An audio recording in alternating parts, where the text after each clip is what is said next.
Yes, people, welcome back to GNA TV and Chelsea Fan TV for another transfer news show for you guys.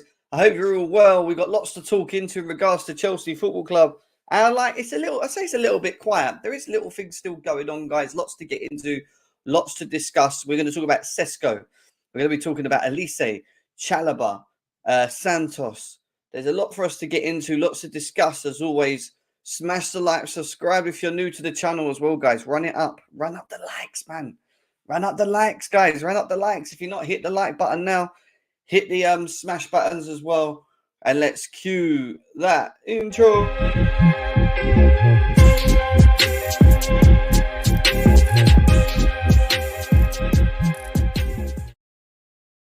Yes, people, welcome back to GNA TV and Chelsea Fan TV for another show. I hope you guys are well wherever it is that you are around the world.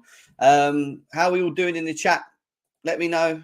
Put your comments in. You're just slowly coming in. Guys, I need you to do me a big favor as well. So YouTube have decided to demonetize GNA TV as a channel, which basically means that they're just not kept us assigned with them. I'm allowed to appeal it, and the appeal time is going to take a little bit of time, which means on GNA TV, you're not going to get notifications. Obviously, you're not going to get the video, like when you get the videos in between things going on as well. So there's a lot of things that YouTube have decided to take away from our advantage as GNA TV, but it doesn't stop us from going live, and it doesn't stop us from still doing these shows. Guys on Chelsea Fan TV, it doesn't apply to you guys. You're right over there. It's just on my channel on GNA. But we are on the road of nearly getting 10K subscribers as well. So if you are new here, guys, please make sure you subscribe to the channel. I'd massively appreciate it if you could do that for me. And yeah, I hope you guys are all well. I'm going to try and sort it out. But listen, YouTube, I don't know why they've decided to do that. What we're doing is bringing out good content, good football content. I don't really understand why they've decided to make that decision against us as a channel at the moment, to be quite honest with you. But Leo, how are you? DJ Savjay, good to see you. Daniel, who are we going to get at Chelsea now? Well, this is the question. Who are Chelsea going to get? No Sesko? That's what we've heard today from Fabrizio Romano. We've got lots to get into, over 100 people in the building right now, guys. How are we all doing? Let's start with the Estevao news, because not only have we not had Maresca announced yet, which I found slightly weird, but at the same time, he's in Marbella. He's probably having a holiday, and they're probably delaying it due to him being on holiday. Should be announced soon. But Estevao's gone a bit quiet, because we were told there was pretty much a near here we go, but we've not actually had the formal confirmation to say that he's been signed. Chelsea are closing in on the final stages of Estevao Willian for Palmeiras for 87.5, 9 million plus 60 million add-ons. The signing was delayed, but it's practically done. There's only minor details remain. So it is still done. It's just, again, taking a bit of time. We know Euros is around the corner as well.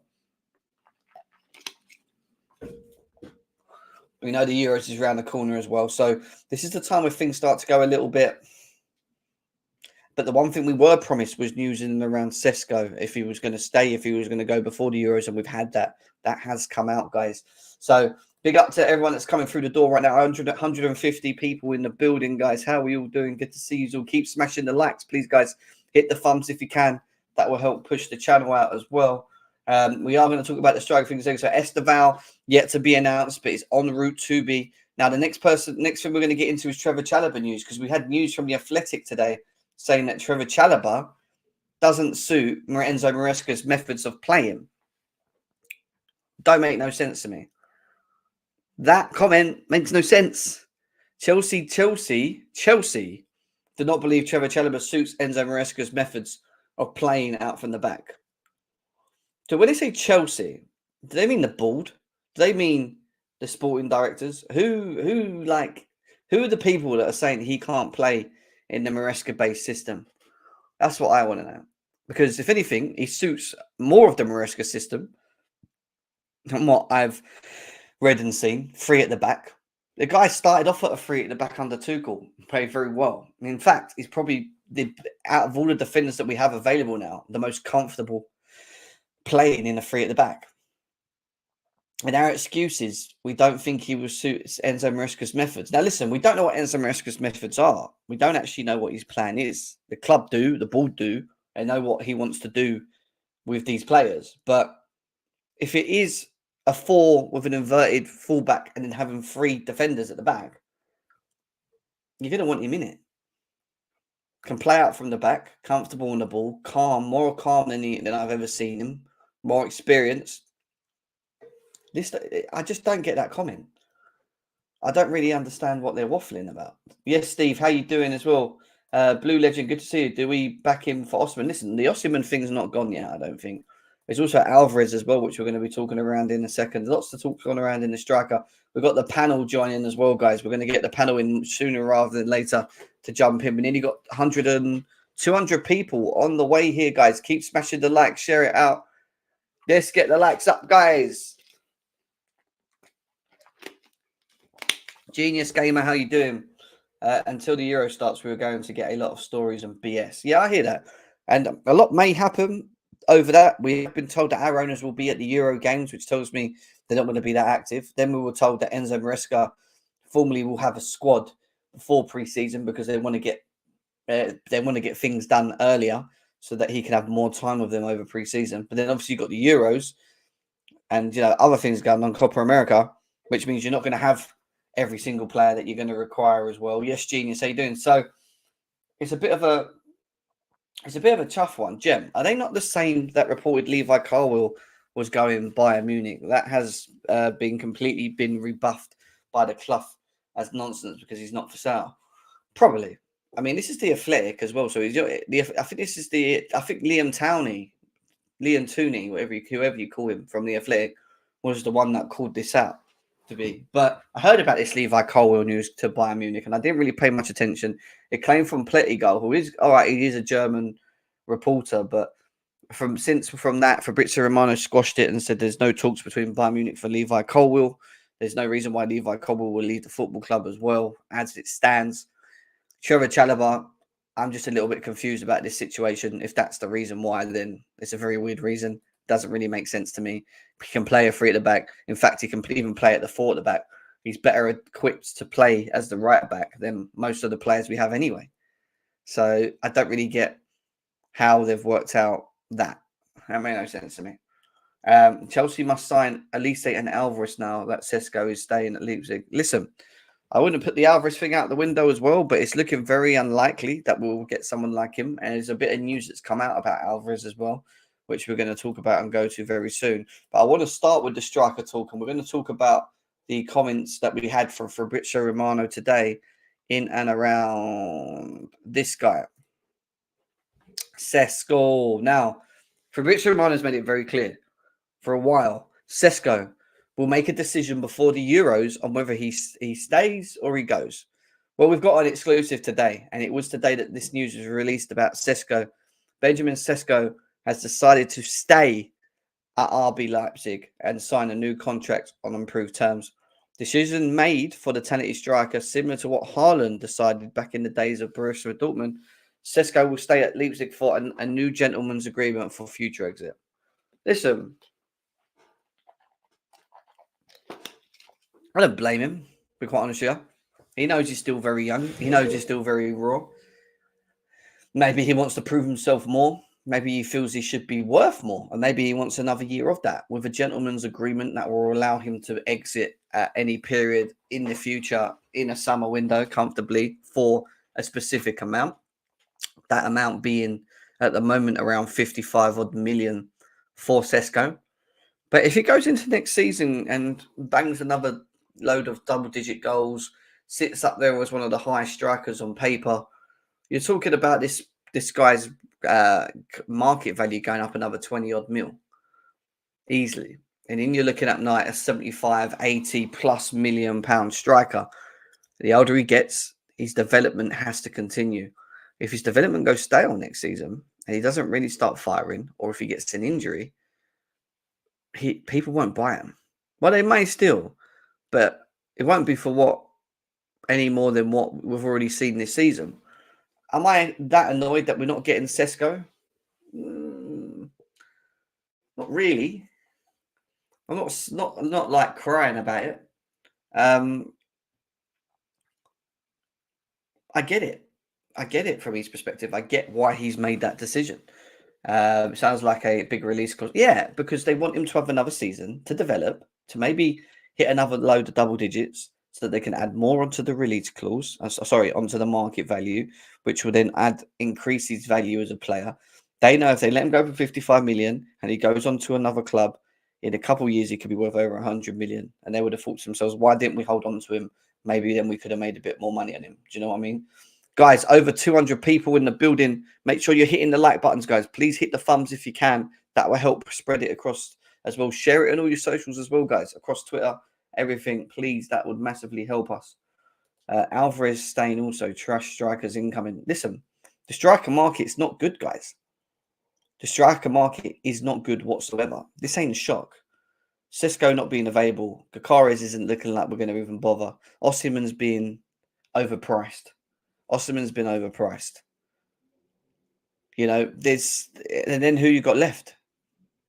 I see people talking about Duran. Yeah, we're going to sign Duran. Yes. Chris Wood. Who do you want next?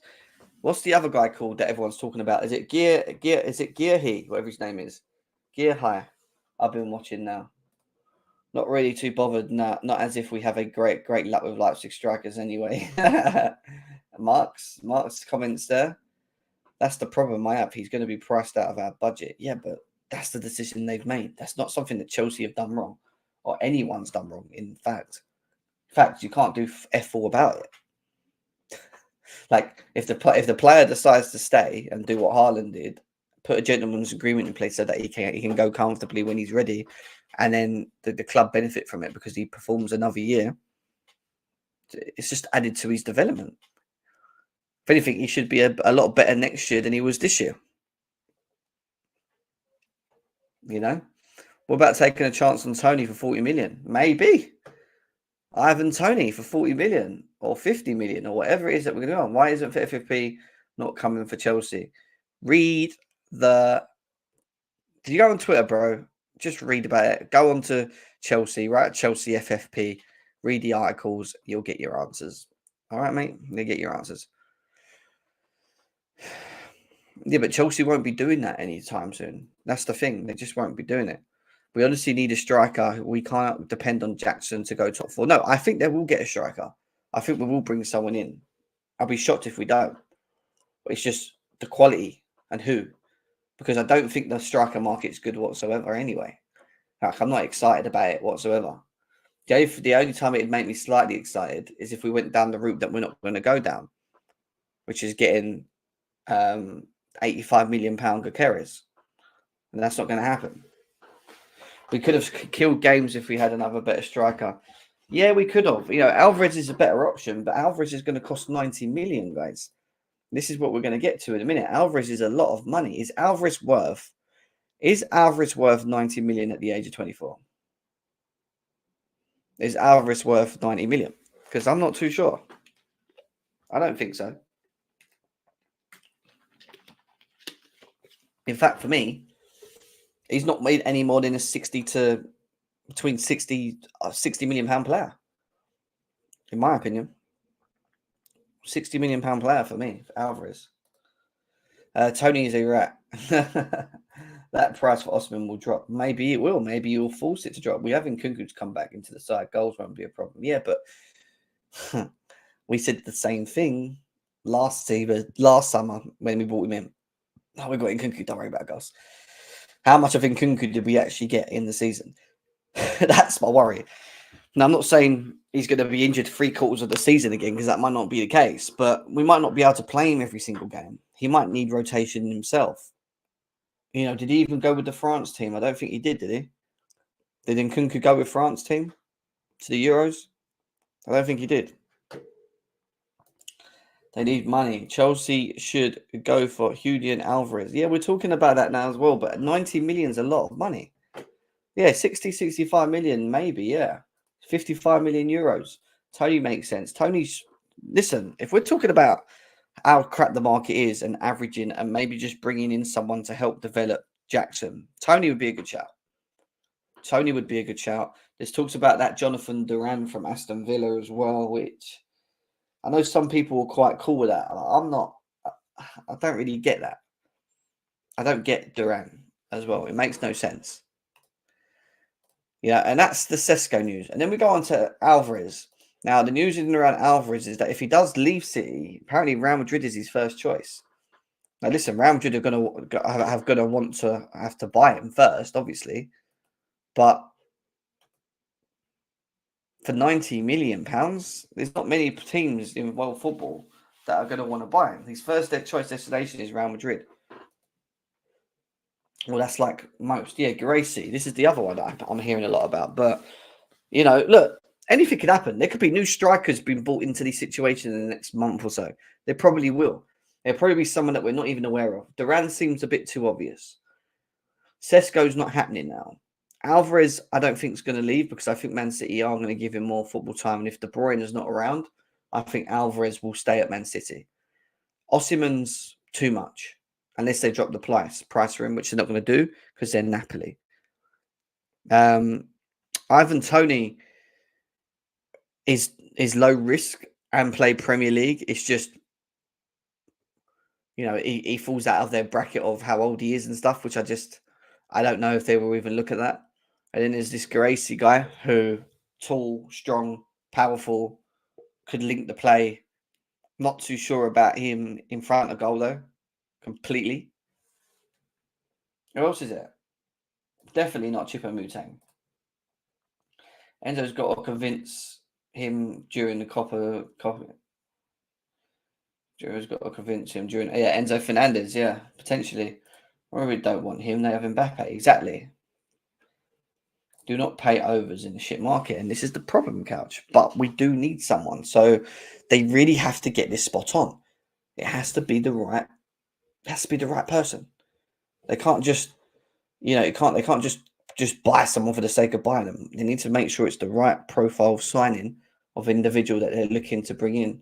You know, Ashraf saying Dovbyk, you know, people talking about Dovbyk. There is other strikers out there, but the quality levels are very, very low for me. I don't look at any of them and go, well, listen, one of the or two of these guys might be very, like, you know, in a better team, playing with better players might become the next big thing. Maybe. But this is down to the scouting team to make sure that whoever they bring in fits obviously the budget that we got, but also brings in the right profile player to fit the Maresca style. You don't just bring anyone in. Yeah, Gakores is still out there, but they're not going to sign Gakores. He's going to cost 85 million to get there, and I don't see him doing that. Definitely no for me, Iqbal. Don't know about you guys, but I do not want to see Solanke at the club. That's just a no for me. Like, Dovbyk's stats are very good, more experience than Sesko and Gracie. Yes, but that's true. And you know what, Dovbyk, I watched a bit of him. I haven't watched enough of him, but I watched a bit of it, like his goals, and I wanted to see the variation in the type of goals that he was scoring. And a lot of his goals are quite just. I don't see variation. Like, I don't really see. He scores sort of the same type of goals. He's just a poacher. Can't you? Yes, we've got Olise to get into in a second, and then we've got the panel to get in. So, yes, so this is where we are at the moment. Sesko is done, guys. Not happening. He's staying at Leipzig. Alvarez, supposedly Madrid's his first choice, but if with Mbappe there, I don't see how they get them. And I still don't see Man City letting him go, of my opinion, because if De Bruyne is injured, he starts. So I think he will get more game time. Osimhen's overpriced. And then you're left with just meh. Gracie, Dovbyk, Tony. I don't know. I genuinely don't know. All I know right now, guys, is I need you to smash the like buttons. If you can do that for me right now, please do so.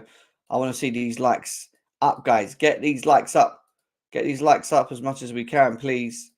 We're going to go to Olise now. And then we're going to go through all of these news and topics so far with any more breaking news that comes out with the panel.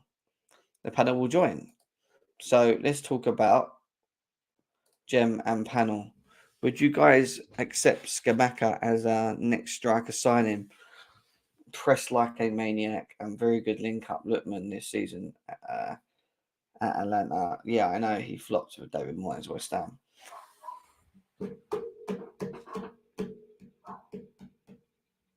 It's a weird one because I actually like the Atlanta manager. Someone I actually really liked. Big up Joey in the building. It's a tough one for me. Scamacca would give you good aerial presence.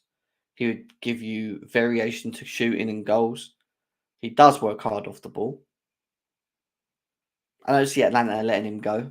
Would he suit what we're trying to do at Chelsea? Yeah, he would hold the play up well. He'd link the play, but then it would just go down to market value. So I'm not sure. Lookman looks very good, but I don't see Lookman leaving Italy. You know, Lookman has had his time in the Premier League for me. He just needs to continue doing what he's doing over there. People keep saying Alvarez, Gakires. I wished, but I don't think we will. Levi Cole is the future of Chelsea, is what Jazzaby says. Big up to you, Joey. Guys, 250 people in the building. What we saying? We're going to go into Olise news next, guys. Yes, Scamacca's, you know, it's a weird one. We can always put Sam, we can put Sam Kerr up front. Can't we just stick Sam Kerr up front for us? He's improved a lot. I had another hear me out name. Enderman, I don't know who that is. I've watched him a lot because I'm half Bosnian. Good stats last season. I've never watched him. I wouldn't be able to comment again about his game, his top profile. Interesting. Vlahovic keeps getting mentioned as well. Listen, the thing with Vlahovic is he is a goal scorer. He does offer options, but I just don't know if we'd look at him as a profile to work with what Maresca's trying to do. Don't know if he fits that profile. Jonathan David probably would suit the system, but he's just another development striker, someone that we would have to work with, along with Jackson, which is probably what we're going to do. We're probably going to go and get someone like a Duran or someone who's like developing to just go next to Jackson and just be able to rotate. Well, we know Jackson's injured at the moment. Obviously, he had a tear in his ankle, if I'm correct. So we're waiting to find out how serious the injury is, if it's 3 to 6 months or if it's just a couple of weeks from the scans. Zersky as well. Yeah. So look, let's get into Olise news. We are going to go back to the strikers, guys. We are going to come back to that. I just want to quickly get through this news and get the panel in, and then we can talk about the strikers all together. Mr. Ornstein comments on today. Now, the one that's really interesting, the one that Chelsea fans really want to see at the club is Michael Olise. That's the one that Chelsea want. A development in recent days is that the interest parties have been advised to strike a deal. Let me put this in there.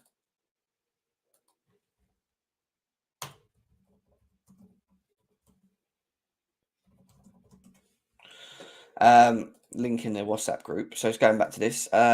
With Crystal Palace before attempting to agree terms with Olise camp. Often when there is a release clause, as is the case with Olise, it is done the other way around. But in this instance, suitors will need to go through the front door. So you go through the front door, you agree with the club a release clause, so that activates the contract, and then allows Chelsea to then supposedly agree personal terms with Olise. Now, we've been told that Chelsea supposedly already done that. Personal terms are not a problem. The issue now is being able to structure the club payments with the club of Crystal Palace. So will Chelsea be able to get it done, or will Man United come knocking on the door for Olise? Will any other suitors look to try and sign him as well? We have to wait and see. Fabrizio Romano then highlighted after what Ornstein said by confirming that Chelsea want to get Olise's deal done before July. So this means that we're going to try and sign him whilst the Euros are on, which is no problem because he's not playing. And I'm pretty sure this is why Bowley and Egbali are paying money for the likes of Winstanley, Stewart, Shields and all these to be working while things are going on. There is a meeting scheduled in the next few days with Chelsea. So Chelsea want to get the Olise deal done before July, and there's a meeting scheduled in the next few days. So don't be shocked by the end of this week. And that was via Fabrizio Romano. Don't be shocked by the end of this week if we get any more news on Mr. Olise coming to Chelsea. And I think it's a good thing. I think it's a good thing that we are trying to sign him. I think he's a very talented young individual who offers a lot. And it will push people. And Noni Madueke, who had an interview not long ago with Chelsea FC, said that Noni heard Olise decided to bring his beast mode version next season. He's basically come out with comments saying, I'll just try and outwork everyone next season because I feel like if I outwork everyone, then then I will just be better than them. So in his head, he feels if he just outworks everyone, he's better than all of them. Basically, he's backing himself. I don't mind players backing themselves like that. I don't mind players acting like, yeah, I'm the man. Alvarez ain't going to fucking Madrid, man. Not after Mbappe's come anyway. That's for sure. I feel he's waiting till United or a Champions League team. You feel?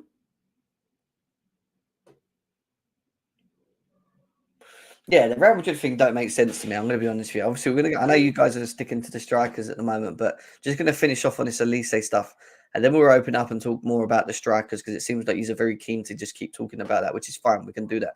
So Noni Madueke is talking about improving his game, pushing his game. Says he's better than everyone. Fairs, show it. We wait and see, and maybe. And I don't want to scare you guys. Maybe we've got a here we go for Olise. Maybe. Chelsea have activated the 35 million release clause into Michael Olise's contract. Deals advancing to the final stages. Clause has already been has always been there despite denials of all third parties. Olise already said yes to Chelsea. Time to fix the details. Fabrizio Romano. But don't get excited because guess what? Guess what? This was last year's. This was last year's. If you remember, Chelsea were like that far away from getting Olise until they started throwing the law at us, shall we say? And why I brought this up to you guys is when you look at how much we could have gotten for last season. Look at how much we could have gotten for last season. It's 35 million. Now we're going to pay 55.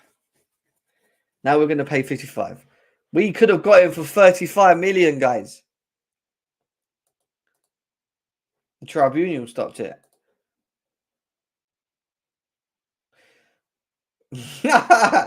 You lot are really guided on Alvarez to Real Madrid, aren't you? You're not having it. And I don't blame you. Listen, Mbappe, Endrick. What are they going to do with Alvarez? It makes no sense, is it? Is he back up for Bellingham in the 10 role, maybe? I don't know. Guys, nearly 300 people in the building. Keep tapping the screen. Share it out if you can, guys. Get these likes up. Noni and Olise and Palmer are easily the most lethal right wingers in the league. Yes, George, I think you could be right. Then we've got ice cold Palmer as well. So hopefully we will get something like this in the next coming days. We've been told from now by Fabrizio Romano and Ormstein, Chelsea have to approach Palace. They have to approach Palace and they have to obviously get an agreement in place because there is a release clause that they need to obviously activate. Once they do that, they'll then be able to go and push for the personal terms and whatever else that needs to be done in between that. So I don't think it's an issue getting Olise to come to Chelsea. I think personal terms are not a problem. I think we just need to go and deal with Palace now and get it done quickly and swiftly. If you want the player, go and get it done. Don't waste time. Why are we going to let Man United just creep into the stage and try and get involved in that? It makes no sense. Don't give him any chance. Why are these guys all sleeping? Man United are still trying to sort out what they're doing. Don't give him a chance. Get it done quick. If you want the guy now, get it done. We're quick. We're ruthless. We're usually quite ruthless. The Tosin thing was ruthless. We've shown it in the past. The Mudryk signing was ruthless. We can be ruthless. If you really want someone, you go and get it done. And we'll pay that release clause and we'll give him, and he will come to Chelsea. I don't see him not coming to Chelsea. Just got to get it done. These next couple of days, I want to see it. I want to see Olise to Chelsea. I really do. Otherwise, they're just faffing around. In my opinion, if we leave it, we're just allowing other people to get involved. Just get it done. If the guy's like, yeah, I'll get it done, just go to the club and sort the release clause. Go and fucking sort the release clause. That was the issue last year. I think they got upset. Yeah, they did. They did. Just get it done quick. Like, this is the thing that annoys me, Jay. Like, just don't muck around. Go and get the job done, guys. Go and get the player. You want him, go and get him. Straightforward. Do you know what I mean? Straightforward. We have to get him. Well, Ashraf, why are we even talking to him? If you don't want us, why are we bothering with all this time with him? If we really knew that he was like, nah, I'm not going to Chelsea, I'm just going to sit back and wait until Man United come knocking on the door. Why would we be hearing all the stuff we're hearing? I don't think it's the case. I don't think he's set on Man United.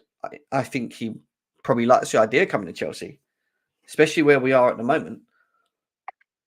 Kendry Payas, well, he's just a Messi switched shirts with Kendry Payas in a game recently, and everyone went crazy. And listen, the guy's a baller. I'm telling you now, that boy is a talent. And when he comes over to this club, he's going to need time to get bedded in. But once he gets bedded, he's going to be starting. That boy is going to be starting. In some way, he's going to be starting. Remember, a lot of these, what we're doing now for the now, Kendry Payas is 2025 onwards. There won't be a rush to get him in. But if he's that special and he's that talented, he will get in automatically. Players like that come around once in a blue moon. You have to play him if he's that good. Let's do it ASAP. Guys, do me a favor. 300 people in here, 30 minutes in. Can we get the likes up, guys? Can we run the likes up for me? We're just going to quickly talk about Santos, guys. That's the next bit where I want to go with this. We've heard some news in and around Santos and what we're going to be doing with him as well. I think there's some news from Fabrizio Romano. 1 second. I think there's some news from Fabrizio Romano, but I don't know what. Let's have a quick look. Could be something random. Wow. The Athletic had just popped 20 seconds ago. Lewandowski is out. Lewandowski is out of the Euros for Poland. Oh dear. He's out of the Euros for Poland. Juventus are getting very, very close to the signing of Douglas Luiz. And people go, why are we even talking about that? Well, that could link to other things. Maybe a Gallagher. There's talks about Weston McKennie being offered as cash, as a player plus cash deal or something like that, is what I've just read there. Going on to Santos. What a shame, minus 1 4-year-old out.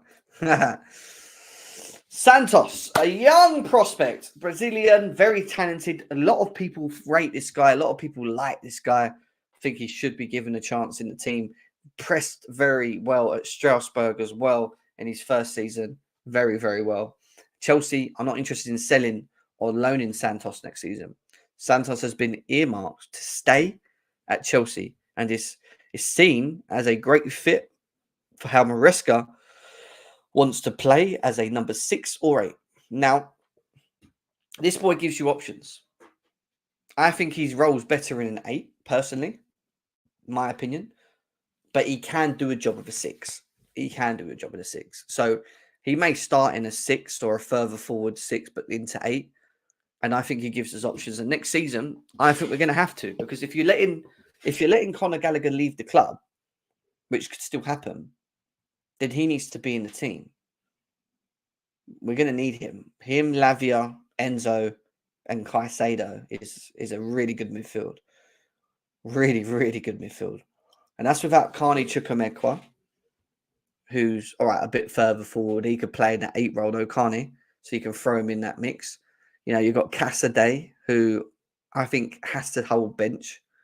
He's first in line for me.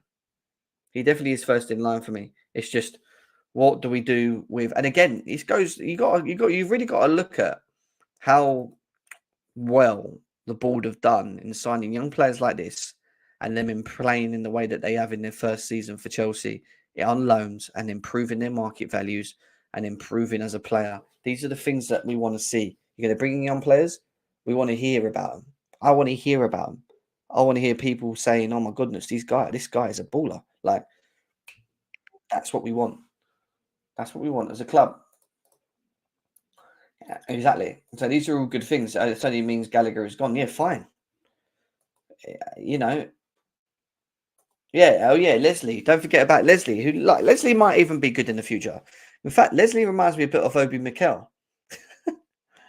Like, you know, that type of player that you just don't want to see playing all the time, but he's very effective. Like when he comes on the pitch, he might in the next on a loan, if on a, maybe on a loan or whatever, come back and be that option for us. Someone that just sits, that's just solid. You know, we miss them type of players in games. You know, over 300 people in the building. Smash the likes, guys. We should be on 100 likes. We've got over 130 people on Chelsea Fan TV. Welcome in. 100 people on Twitter right now. Big up to you guys.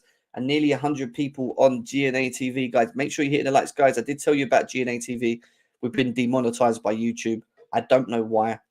They've just removed us from the program at this moment in time. I have to appeal it, which means that they're not notifying my channel anymore, and they're not really going to help push it out. Doesn't stop us from going live, but what I do need you to do is just keep following it, guys. Follow it and hit the bell notification button, guys. There's a bell notification button below this channel, or wherever you're watching. If you hit the bell, it will always tell you when we're live, guys.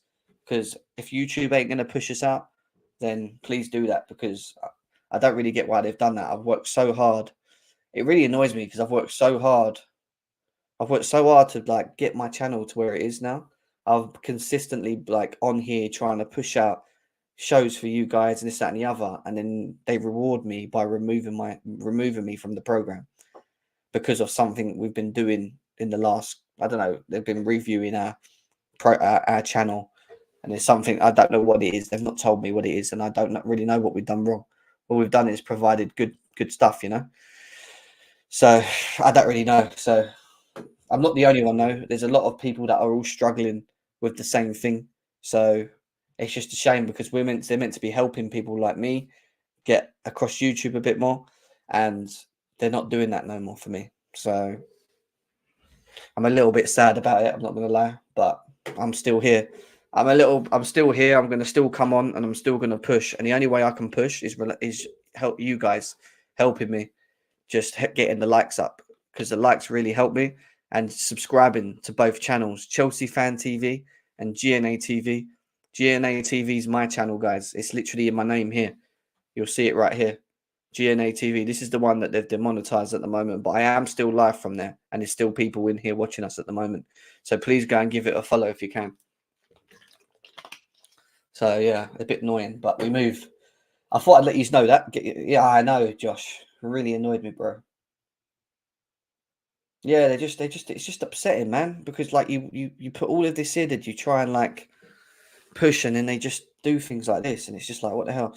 All jokes aside, good Willie, it's just a setback for a comeback. Yeah, of course, bro. We keep going, man. We're strong, man. We got this. It's probably in it, right? Ornstein. Let's go and see what Ornstein's saying. So yeah, that's the stuff on Santos, which I'm quite intrigued to see, and I hope that he does get a chance. You will see him in preseason. You'll see him in preseason with Maresca as well. So a lot to witness and see how he plays in the new formation and style. Right, back to strikers. Ornstein has dropped, and Ornstein's comment with his dagger to finish off on top of a dagger is that Benjamin Sesko's new contract is set to extend at RB Leipzig. Stay by 1 year to 2029. Stay by 1 year to 2029.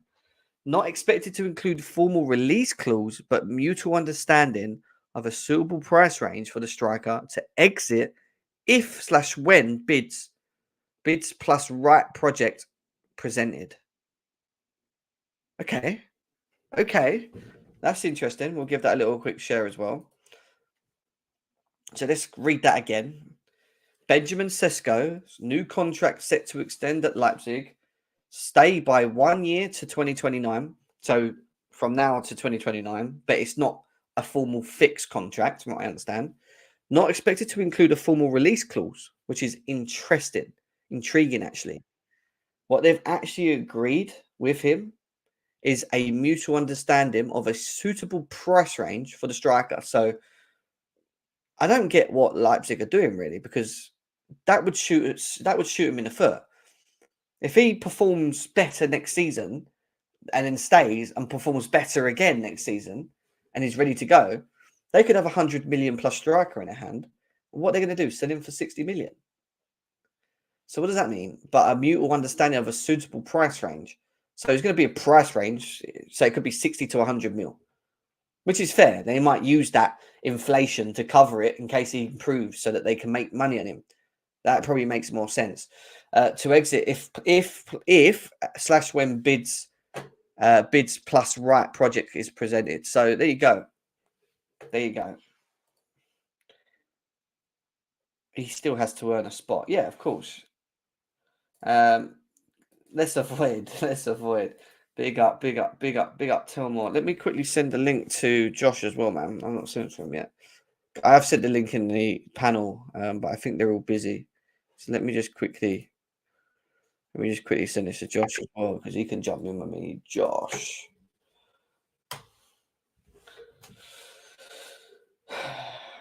Josh, you have the link, bro. If you're free, come in, bro.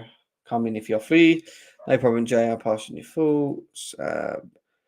Price range between 60 to 80 million, probably. Yeah, I reckon 60 to 80, maybe a bit more, depending. Sounds like Harry Kane / Levy deal. No, it means now they can charge 100 million and not he. Yeah, no, well, the price range will be from 55 million all the way up to 100 mil. This is our price range. We won't give you a release clause, which means, even though if there's a formal release clause in place, the club's meant to go to the club that's buying him will have to go to the club first. If there isn't a formal release clause, then you could approach the player and then go to the club with the offer or whatever way you want to do it. So, no, they can't because they have to. It has to be a suitable price range. If he next season wants to go and he performs to the same level as he did this season and they want another 10 mil, so he's now 65 to 70 mil, they have to tell him this is what we were going to range you at. They can't wait until next season and then go, oh, we're going to put another 30 million on you, and then no one buys him, but he wants to leave. It goes against what he wants. They can't do that. They can't, because then if they overprice him, no club will buy him. Just saying, maybe. And he will be like, but I want to go this season. Why are you overpricing me? People ain't going to pay that for me. Like, do you get what I mean? So if he's overpriced, if he gets overpriced, they're only pissing him off. That's why they're not putting a release clause in. They're saying, look, rather than put a release clause in, let's just agree a price range from here to here. So if you get better, we're going to charge X amount more. But they can't just sit there and not say anything and then wait until he goes, right, I'm ready, and then go, right, 120 million. And then they can't sell him, and then he's sitting there like, but I want to go. Now I can't go anywhere because you know what I mean?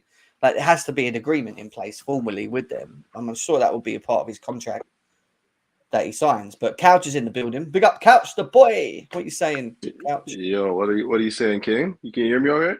Yeah, we're all good, man. We're all good. We just had some breaking news from Ornstein right in front of your eyes about Sesko and his supposed contract that they're going to be offering him. So how do you read that? How do you read that? How do I read that? Yeah. What, Benjamin Sesko's new contract set to extend stay by 1 to 2029. So they're giving him the option to stay longer if he wants to stay. Not expected to include formal release clause, but mutual understanding of suitable price range. No formal release clause. We'll just value you at A and B. And you tell us when you're ready to go, whether it's next season or the season later. But sounds like he's trying. Sounds to me that they're trying to build an Osimhen type release. If you've renewed him to 2029, that makes him unmovable. Pretty much. So the only way there's no release clause. It's a 1 year extension, right, Couch? They just extended 1 year onto his. Yeah, but they've given him better terms though with that. Sure. But under, like, it's not like they just did that extra year just to renegotiate his terms. It's like I don't even know if they care about that extra year. But 2029 is what five years down the road already. So it's like you're right. They just wanted to kind of renegotiate. No, but there was a release clause in his contract. There was, right? Yeah. So in order to keep him, they paid him more money, aside an extension. And to me, that is just an ironclad contract now. Like, there's no, oh, here's a 60 million, you can come get this guy now. They're gonna wait until they get an Osimhen like offer, like 100+ million, before they even think of moving him. That might not be the And case. I think they're hoping he has a really good season this year, and they can charge, upward, like Couch was saying, they can charge upwards of like 80, 90, 100 if he has a really good year. If he doesn't have a great year, though, the opposite is true. Now they got to negotiate probably like 40, 50, somewhere in that range. No, if he wants to leave. Rich, we're good, man. We're good. No. You don't have to do that, Rich. You don't have to do that, bro. Honestly, I appreciate it. You're all good, man. It's all right. I'll sort it out via an appeal with them at some point. But don't worry, it's all good, man. Yeah, go on, guys. What are you saying? I don't know what was going on, anyways. But yeah, no, I just think that it comes down to they know what they have, and I'm a firm believer that this guy's going to be one of the top strikers in the world in 2 to 3 years, without question in my mind. And with that said, they're protecting their asset. They let him go for 55, and then he comes back and he's like, a reincarnation of Lewandowski. They got egg on their face. And let's keep in mind as well that Red Bull is a team that is an ambitious club. They're not really trying to build something to make money. They're not in this to make money. They're trying to build a legitimate club. Obviously players don't necessarily want to go there as is, because there's just actually no history there. So it's harder for teams, or harder for players, to want to stay there and build the project. But if you got a player like Sesko that wants to stay, you give him a premium salary, they're going to want to keep that player. They're not a club that just is going to look to sell players on. I don't think so, at least. I could be wrong, but I don't believe that that's what their model is based on right now. They're trying to build something legit. Well, right, you hit on part of that too. Sorry, go ahead, Johnny. No, I was just going to say, just to squash this Dovbyk talk, apparently Atletico Madrid have a verbal agreement with him. Just saying. There we go. Well, not that means anything, right? I don't think it means anything, but that's what I've just read 50 minutes ago. But yeah, go on. Yeah, I mean, Couch hit on this a little bit too. Yeah, part of this is it's not just RB. Part of this was Sesko saying, "Yeah, I'll stay. I got it." He did have a release clause, so if he did want to leave, a team could have paid that 60 mil or whatever it was, and he could have left. But part of this was him saying, "Okay, I'll stay another year, whatever, see how it works out. Maybe something better, makes itself available next summer or whatever." But it's a bit of both things. Both the player decided he wanted to stay, and the club decided they wanted to keep him. So. Well, they made him. I'm certain they made him a really, really, really good offer. They have the capability of doing that, and I'm sure that factored in. Like his contract offer. They gave him like that. Oh yeah, for sure. That hasn't been. That'll be interesting to see if that gets leaked. If Fabrizio releases the stipulations of his contract and stuff. But yeah, I'm sure there was definitely a pay bump. I mean, you got to imagine there was. Yeah, so I'm sure. Well, it leaves a very narrow market now, because you eliminate Osimhen because we know he's overpriced. We know Sesko's now staying.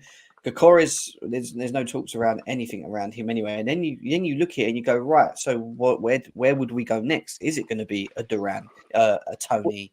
Where are we looking next is the question, because we do need a striker. So what are we doing? What is the plan here? We're gonna use our scouting team to go out and try and find the next big thing, and that's on its way up to develop as well, like Jackson, and just have two young developing strikers in the team, maybe. Or are they gonna find someone for a little bit cheaper but has a bit of experience, is a bit older, that can lead the line and just switch? I'm a firm believer that you don't just buy just for the sake of buying. You really have to be able to outline targets, find targets that are actually going to be building with you going through the future. There's no reason to put money into the market just for the sake of saying, oh, well, we need a striker. What happens if this happens and this happens? If the market does not allow you to bring somebody in that can make a difference in the squad, then don't bring him in. It's just that simple, right? I don't think that we struggled to score goals last year, to be honest. I thought that we were actually really good at scoring goals, despite the amount of injuries we had. We had a lot of key injuries to players that we'd expected to score, 15, 20 goals, in Nkunku and whatnot. And, there's going to be natural progression within the squad as well. Let's not forget that. These players are going to get better. I'm not saying that I expect a Cole Palmer to duplicate what he did this past year, but I expect him to be in and around it. I expect him to get in and around 15 to 20 goals. And if you couple that with Nkunku, there certainly is a belief there in me that we'll have enough goals to compete. Goals aren't going to be a problem. It's the fact that what I think we're going to have trouble with is keeping them out. Sorry, they have been a problem in games. I thought we scored enough goals this year to compete. No, but there was games where we didn't and we drew. Well, that's true for any team in the league. Like, there's going to be games where you're not. Had this problem for 3 years, like longer than 3 years. Yeah, but I don't think that this important games. I hear you, but I still don't think that the goal scoring was the biggest issue that we had this season. I think it was defending and keeping goals. How many goals did we score this year? Look at the finals, for example. And I'm not just talking about how many goals we score. I'm talking about important games, teams stepping up and having individuals that will put balls in the back of net in moments. And in big games in the finals, like we saw this season against Liverpool in that second half, where we had numerous amount of chances created, we just didn't have someone to just have that one chance and just put it in the back of the net. And that is a problem for me. That is a problem. That was a problem. So, but you don't think that's if Nkunku's on the pitch, does that change for you? Yes, but I can't just we can't just we've done the same thing when Nkunku come through the door. I did as well. We got Nkunku. We don't need to worry. But then, what if Nkunku's not there for whatever reasons again? Okay, so I'm saying. So you're just going to say go out and get a striker then, just because we need a striker, and that's what I'm saying. Right, I don't want to be in a position where we're going out and buying a striker for 50, 60 million, and they're not the ideal fit. We've already said that this is a depressed market. That's a depressed market. So then, what's the alternative then? What's the alternative? I just think we're in a sticky position because I don't think we should be going into the season with just one striker again. We're gambling. We're gambling. I don't necessarily know that Jackson's not going to be good enough. I think that he's improved considerably this season. I think that he's going to be again taking another step in his evolution. I think with Nkunku back, I think if we get Olise, I think if you get Mudryk starting to fire, if you get anything close to what Raheem Sterling is supposed to be, there's going to be enough goals in the team. The problem is, and let's keep in mind, like the whole year, you guys are banging on about Poch, like banging on about Poch this, Poch that, Poch this, Poch that. Look, where he's not setting up the team correctly. Do you anticipate that's going to be an issue this year around? My issue is the same issue that I've had since we brought Lukaku in. I don't think we get the right profile strikers, and I agree with you. I think we do need to find the right person in the right market. However, what I don't like is not having at least rotation in a striker position. And that fact that we only have one striker to go through more games than we did last season. Yeah, because there will be more games to be played with the Conference League as well. I just don't like the idea of us not having someone that we can bring on and just contribute as well as another striking option. And I'm not saying we should go out and just buy anyone for the sake of it because they score goals, because they do have to fit it. It's just that we're in a very sticky position with the striker area because I think we do still need to just have someone there. You're not wrong. You get an Ivan Toney for 40 million or something. I don't know. Like, I'm just saying, like someone. I don't think it's just somebody though. That's what I'm saying though. Like, we've already identified targets. We've already identified players, and for me, Sesko was the guy for me. I'm going to be real. I thought that he would have been a good complement to what we already have. He's not coming. Your boy Gyökeres is priced out of the market. I don't know if we had interest to begin with anyways. Who else? Tony, Osimhen is like 100. We're not going in for these targets that we seem to be convinced are going to make a difference for us. So for me, say again? Maybe it should be this guy. Who is that guy? It's Isak. Oh, Isak, yeah. Hey, again, injury-prone, striker. I'd like to have him, but like depending on the price, like he gets injured a lot. If we're talking about injuries and like our team, like I as much as I like Isak as a player, like that's a lot of injuries, man. That's a lot of injuries. His frame does not hold up well in the Premier League. That's for sure.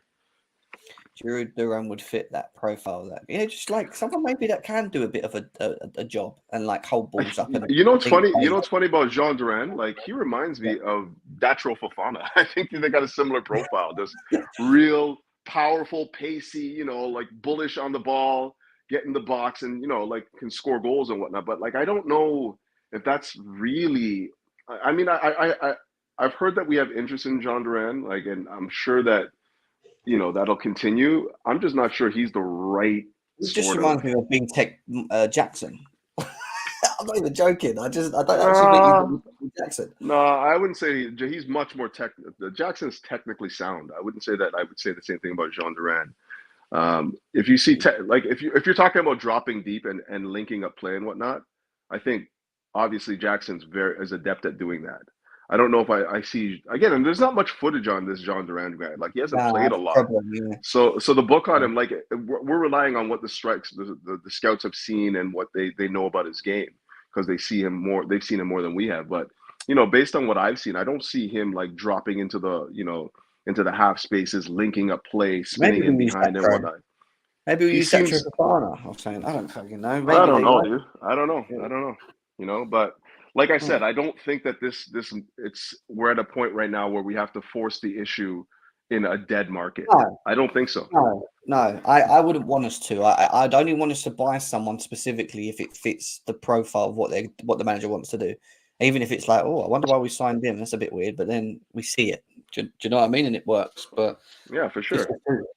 It's just who. I mean, what do you think, Josh? Do you think it's one of them ones like we need a striker, or do you think no, you just don't rush in the market if there's no one available? Like, did I miss a report? Didn't see the very beginning of the show. Did I miss a report where Julian Alvarez has said he's not coming or leaving or staying at City? Also a good shout. A good shout. Like, where did I see the report where Alvarez said I'm staying at City? But the Alvarez thing is very clear. Like, this is my opinion on the Alvarez thing. De Bruyne is getting older and he's not playing as much for Man City. He plays in that role anyway. I think he wants more games, and I think he's comfortable with City. I don't think City are going to want to sell him, and I think they will give him more games, and I think he will be very heavily involved in what they do next season. So I just don't think he leaves, personally, in my opinion. Yeah, I mean, I can't, until I see clear evidence of that, I can't say he won't leave. I mean, they didn't want to sell Cole Palmer, but as soon as he asked to leave, they sold him. And Pep has a very staunch belief on that. If a player has to go, he will sell them. So if the price is right, it's possible.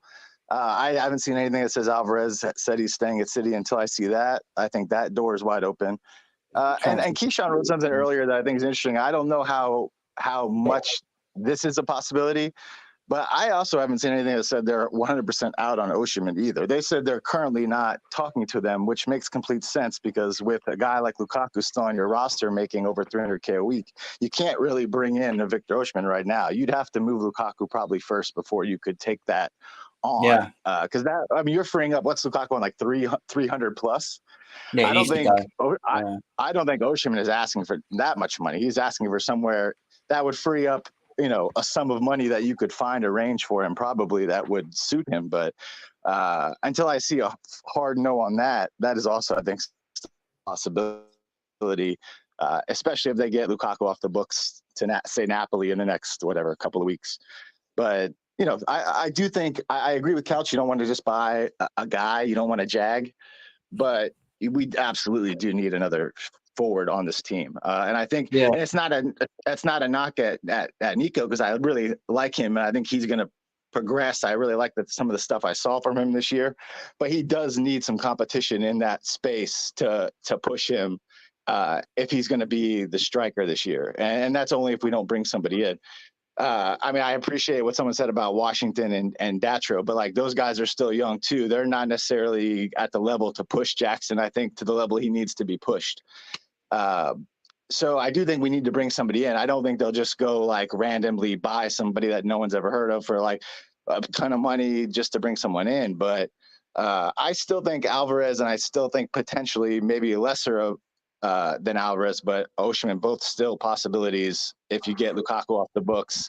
Sterling, I think, will probably stay, but if he does leave, that's another large sum of wage bill off the books that frees up more money to go after a guy like Osimhen maybe. So I don't, until I see Fabrizio say both these things are absolutely dead in the water, I think both those are probably our two main options right now in this market.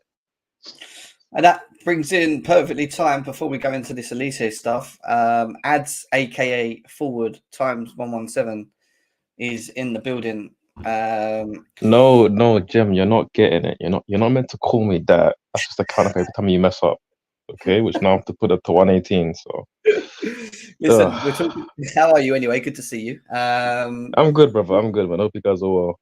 Yeah, we're all good. We're all good. We're talking about the strikers. Obviously, Sesko's been eliminated. Has been offered a contract where there will not be a release clause. There might be just a mutual price range, apparently, so that if he does leave in the future, then they'll leave based. They'll work out the value based on when he decides to leave. Osimhen's kind of been quiet just because of the price tag.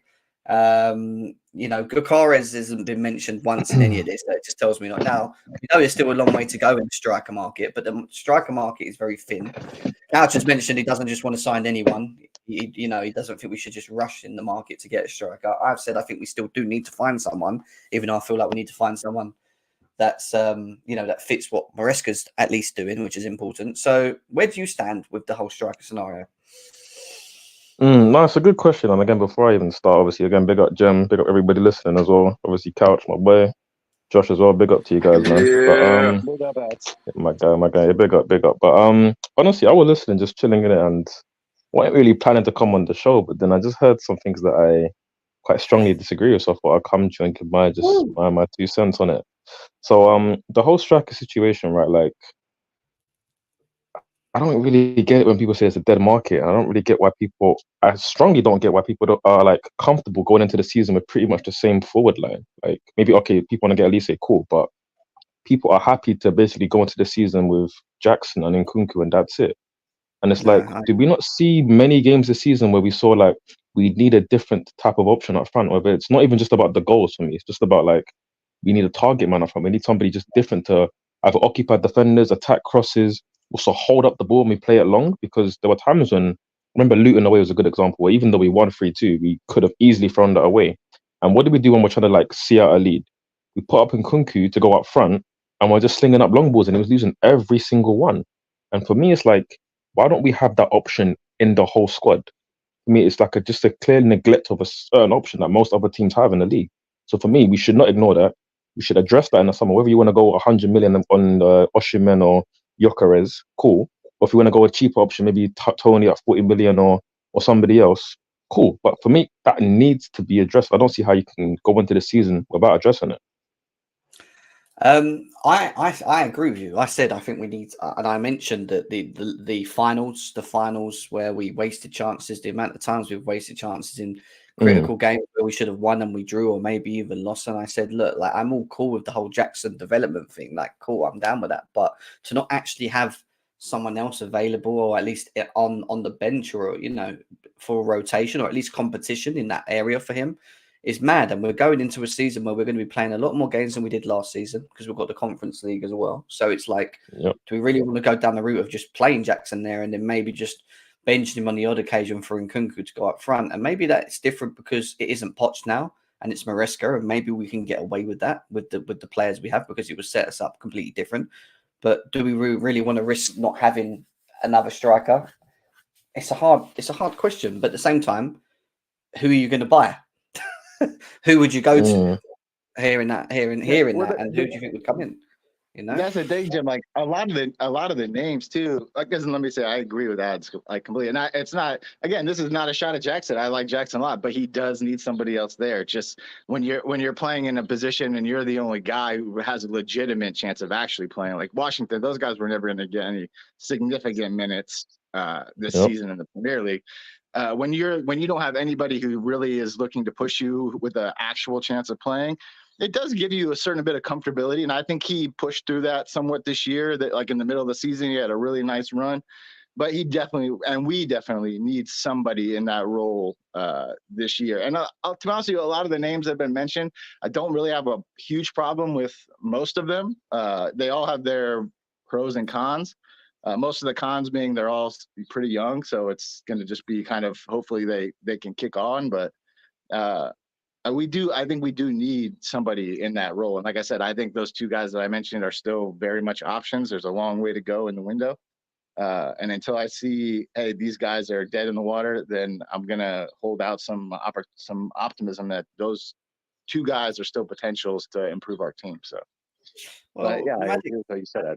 Maddox mentioned Vlahovic as someone that's available in the market that could be useful. Obviously, I mentioned Ivan Toney. There's talks about Jonathan Duran being an option, and there's other individuals that are there. It's just, do they fit our profile?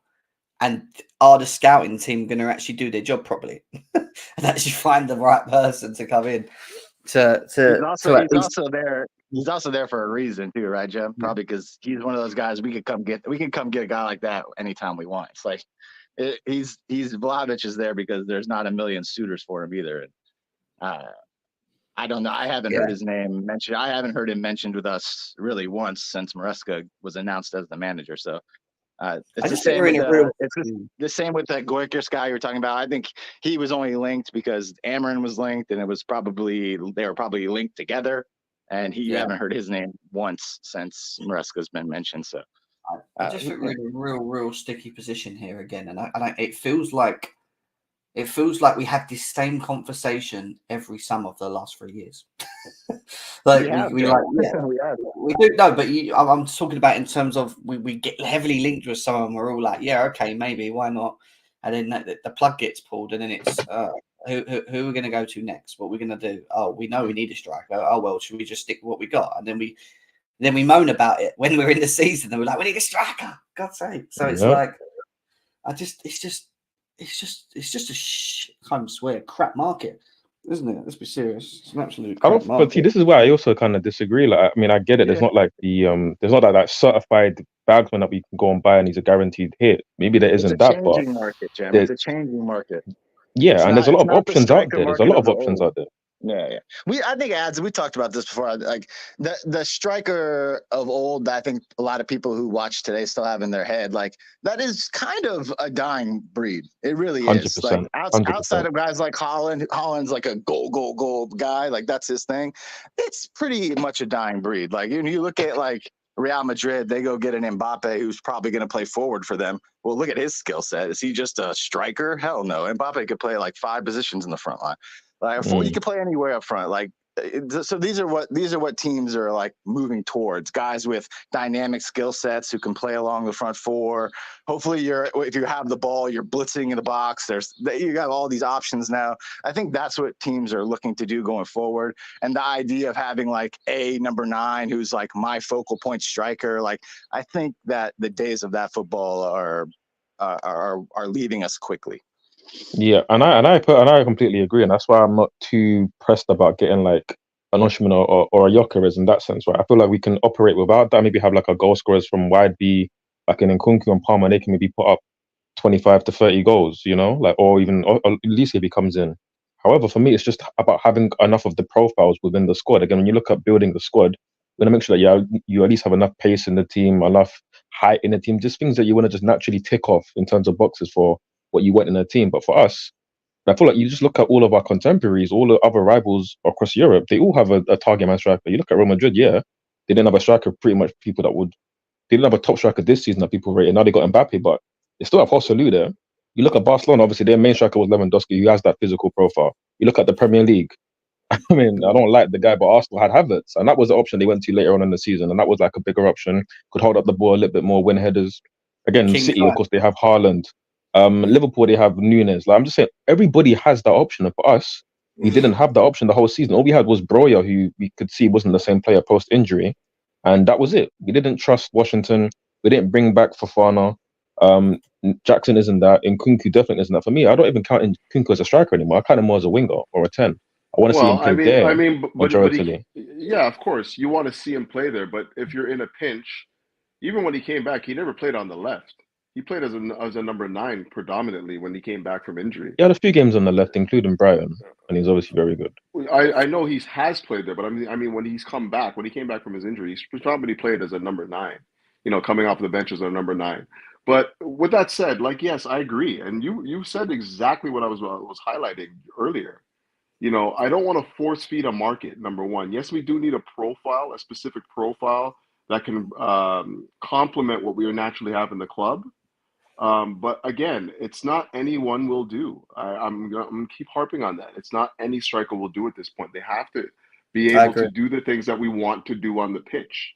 You know what I mean? And like, I can't think of an aerial presence, a big physical striker, aerial presence, you know, who can bang goals with their head, you know, can link up play, run in behind. Like these are all the things that we're kind of missing right now. Like a big aerial presence that can just be, a 9, like a no dispute number 9, not like a 9.5, not like a whatever, like a hybrid number 10. You want You're saying somebody, those guys don't exist in this market? I say that I say that there's not a lot of them, and for the style of football that we need them to play. I mean to cut that out. Listen, Skamaka's a baller, mate. He's banging goals for Atlanta. Like, come on, he's playing high over there. They play high risk football. They press well. Wait, who? He's like Skamaka. Did you say Skamaka? Oh, I thought you were saying Lukaku, like Lukaku. Oh, seen. No, I wouldn't get Skamaka, but again, profile-wise, he does fit what we're trying to explain. So I do hear about again what Clark is saying. Like, I just disagree in terms of like everything else I agree with, but there's just the profile-wise. Like, there are guys like that on the market that you can go and get. Again, this guy mentioned Tony. Tony is that example that somebody that you can go and get. Garassi's out there. Again, Solanke's there. I'm not saying that all of these guys I would want to go and get, but I'm saying that the profile is there, and if you put them in to go and do a job, they could do a job. Yeah, but again, like that's not a very good investment. Like if you're talking about guys that their ceiling is kind of like, He's really right. Is Tony going to get? He's 29. Is he or 28? Is he going to get better as a football player? I don't know, man. Like you're talking about strikers, he could last for another 4 or 5 years at this level. Don't be a good option for us. I don't know. I'm not opposed to Tony. That was probably the only name that I've heard recently that might make me think differently. But again, like we're not seeing a lot of like growth in his game at this point in time. As a matter of fact, it's regressed, right? Right. And I agree. And if you're going into the market, to bring somebody in, you can't be buying somebody that's like that's a depreciating value. That's not really going to be, 2-3 years from now is not really going to be hitting the heights, because we're not at that point right now anyways. And I'm not trying to go out and get a stopgap solution. I really think that if we're going to go into the market to buy a striker, it has to be the right striker that is going to be pushing what we have and obviously providing competition in places. And for me, there's just not a lot of guys that can link up play, be aerial presence, be technically sound, big and physical. Like there's just not a lot of strikers like that. There just isn't that can. Yeah, I agree. That can be the number one option. You're saying, yeah, you want a number one option, basically. I'm not saying number one. I'm talking about a guy that even if his makeup and his style of play, or sorry, not his style of play, but even if he's similar to Jackson, like not quite where he is right now, but on the come up, you can tell that this guy, if in a couple of years, if he gets it together, is going to be a dynamite striker for you. That's the kind of thing that I need, but something different to Jackson. Like Sesko to me was a good pick for me. He's 29, isn't he? Like 28, 29, yeah? Yeah, but this is where like the age thing for me is like, it's more important to me is the profile and actually like ticking the boxes that, okay, we actually have somebody that can actually do that job. Yeah, but when you're talking about age, this is where it comes into play. So if you told me that Tony was on a free and we could sign him on like a 2-year deal on a free, I'd be way more open to that. But if you got to tell me I got to go pay $50 million for him, put him on a 5-year contract, now I got big problems with that.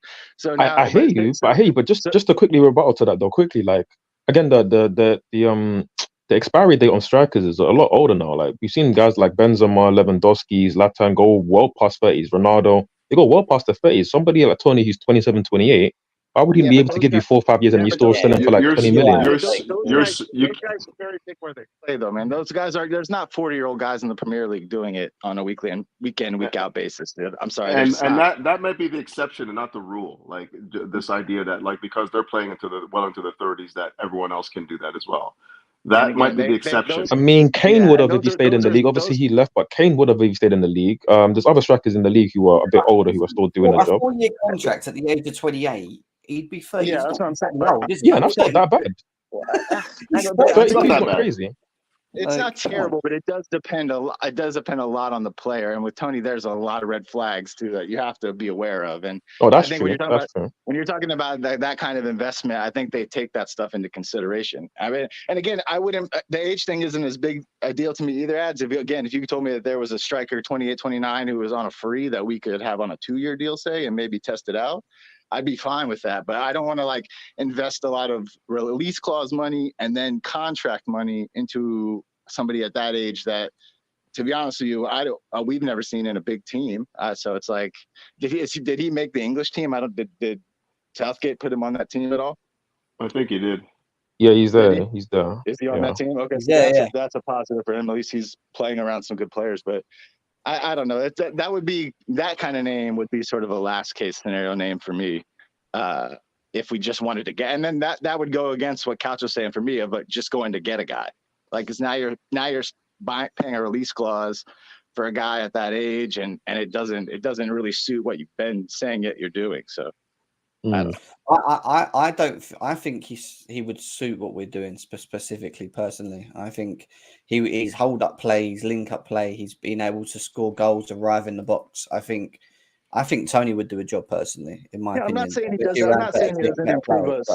I'm not saying he doesn't improve us in the short term, Jim. I just think as an overall investment, you have to look at how long somebody like that would be on a contract, how much it would cost to bring them in, what kind of contract they would be on. And there's a lot of factors at that age you have to take into consideration. And again, I think, on a short-term basis, I think he could make us better next year, but I don't know how sustainable that is long-term with him.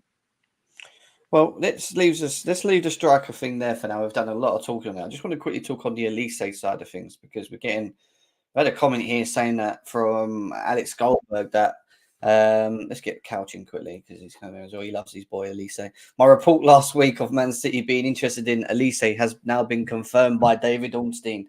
But like I also said, he's more of a tentative target for them right now, whereas we are very on it. So let's capitalize and get this done. And this is what I've been saying most of this show today.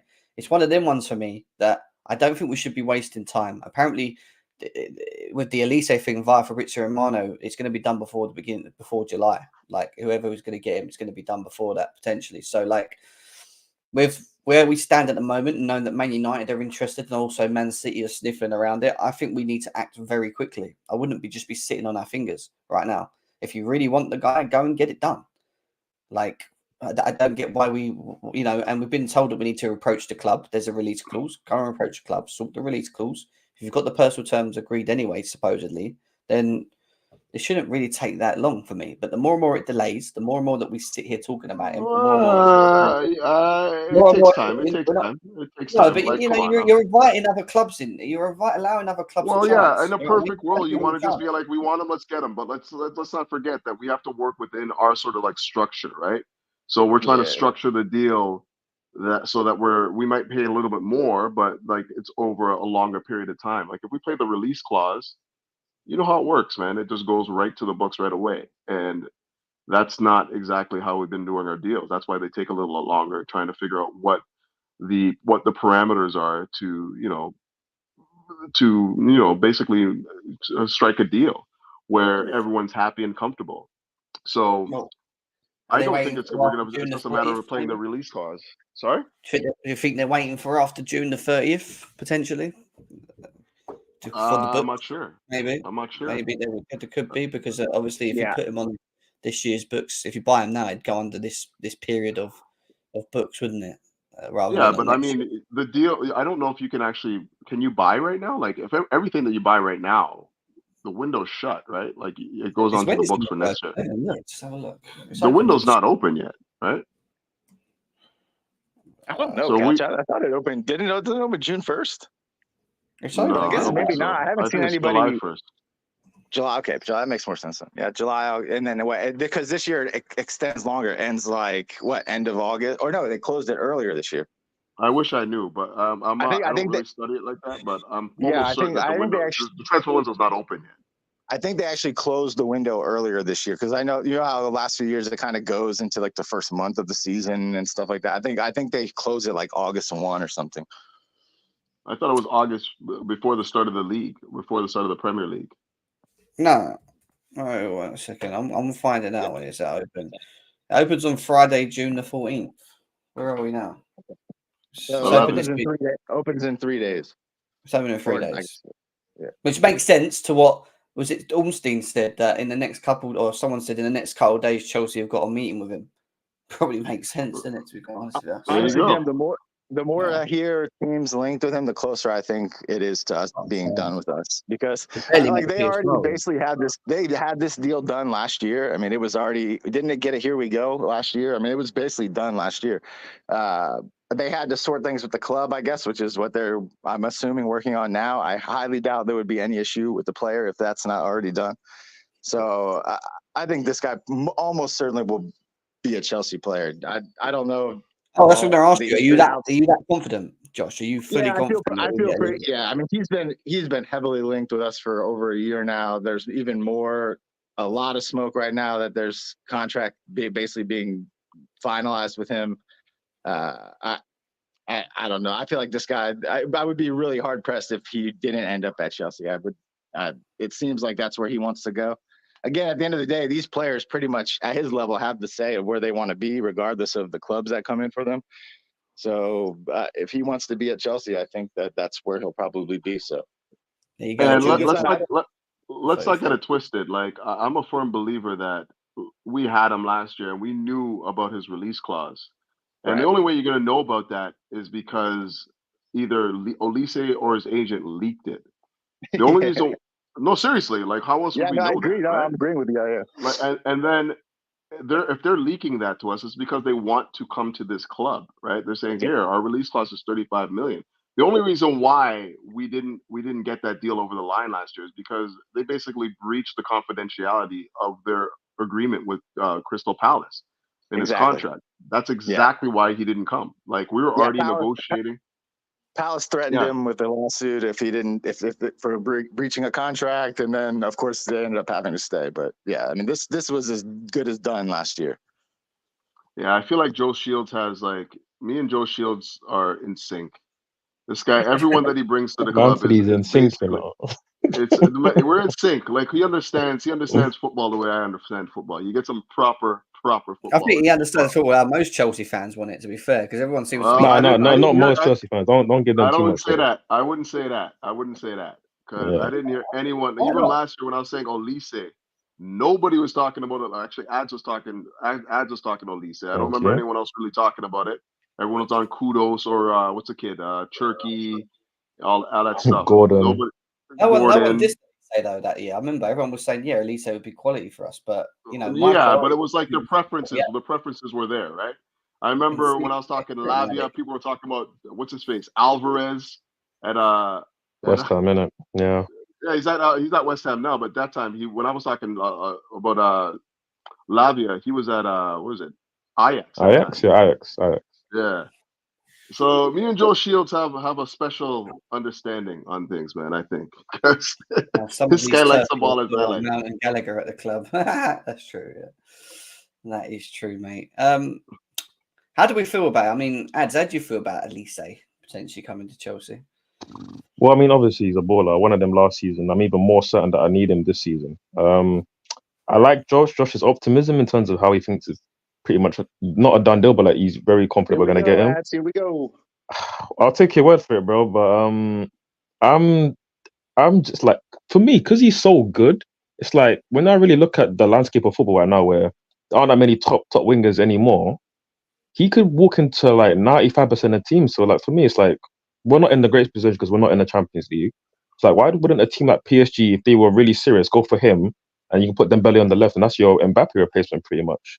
He's never played in the Champions League, so that, I mean, I'm sure he wants to, but it's not like a thing he needs, right? He's never played in it before. I get it, but he'll get a chance to play in Europe with us, you know, it's a step, right? It's a step. Yeah, it is a step. It is a big step, to be fair. So that's why it's like it's still that level up. But to be honest, last season when we were when we were in talks with him, like you can maybe make the case that because he wasn't as experienced as he is now, like maybe we were such a level up from that he would have been just glad to join us. And even now that would still be the case because of the level up. But it's like now, a lot of top teams he would walk into their starting lineup. Like, let's be honest, Man City, for me, he would start for them. And it's like, if you can start at a team like Man City, who are literally the best team in Europe, I know Real Madrid won the UCL, but for me, City are still the best team in Europe, then I don't think it's as much of a guarantee as maybe you thought. I don't think it's as much of a guarantee that he's going to just end up at us, because there's better teams out there who should really be looking at him. So I'm still a bit tempted. I think the City stuff is really... Yeah, no, I agree. I'd love him to get it done as soon as possible. I think you're hearing City. Maybe it's like a thing. If Bernardo decides to leave, then they have a position there where maybe they could look at him at that point. But I don't think they're in a real position to just buy him right now financially. I mean, they could, but I don't think on their books they could. So Bernardo would have to leave, and I think maybe that's where this rumor comes. Like, if Bernardo leaves, this is a guy that they would look at to replace him. So I think that's maybe where the City link came in. But I think Chelsea are ahead of the pack on this one. We've been doing our diligence on him for a year and a half now, and I think he knows that. His team knows that. His family obviously knows that because his brother just re-signed a new contract with us. So, I feel good about it. I feel like we're in a really good position. Like I said, Ads, if we don't get him, I would be really surprised that something. Yeah, if you don't get him, I'm coming to find you. Coming to find you if you don't get him. Go find Joe Shields and Couch. They're in sync. I'm not quite as confident as Josh. Obviously there's history there. Like we already had him signed basically, but it's just like I had to say, like there are a lot of teams now that are definitely dipping their toes into the water for this guy, rightfully so. And I'm not worried about the competition for places. I think a guy like Olise, he was very, very confident in his abilities. Even when you hear him talk, this guy's got swag. Like he thinks he's top. You can't tell him otherwise. He's not worried about competition for places. He's thinking about it. Wherever I go, I'm going to play. You know what I mean? Because I'm that good. And to be honest with you, that's the kind of mentality you want. To be honest, it's not worried about I can't go there because if I go there, then I have to play against this guy. No, you want guys that are about coming to the club and saying, "Yo, I'm the man." The reason why I'm coming to Chelsea is I'm not worried about this man and this man and this man. I'm coming here because this is where I want to be. It's a London-based club. It's the biggest club in London, and it doesn't matter who they have. I'm going to be playing. And there's no denying that he has that swag about him. Yeah, and obviously you saw Noni Madueke's comments. I don't know if you saw the interview with Noni Madueke of Chelsea, where he said that he basically said that next season he's just going to outperform everyone because he's going to work the hardest in training. If he works hardest in training, and he thinks he's better than every single person in the team, which I kind of like, to be fair. Because I like that too. He's backing himself, in it. There's nothing wrong with people. How you got to think, but obviously saying it out loud is like, I don't have. The thing is, like, obviously you have to feel like that. You have to think like that at the elite level. So I'm happy he thinks like that. Saying it is like, okay, you didn't need to actually say it out loud, but saying it's cool. You just need to make sure you back up your words. So don't let me hear any news about you were late to training or anything that happened. Obviously, remember what happened last season at the start of the season with him and Poch. And again, we can't be hearing anything like that if you're going to be talking greasy, So. He's got to be on point, but listen, he's going to have to be if people like Olise come in, because Palmer can still play in the wing. Noni will be there. There'll be a lot of top players that can play in those positions. So he's got to be on it if he wants to get any game time.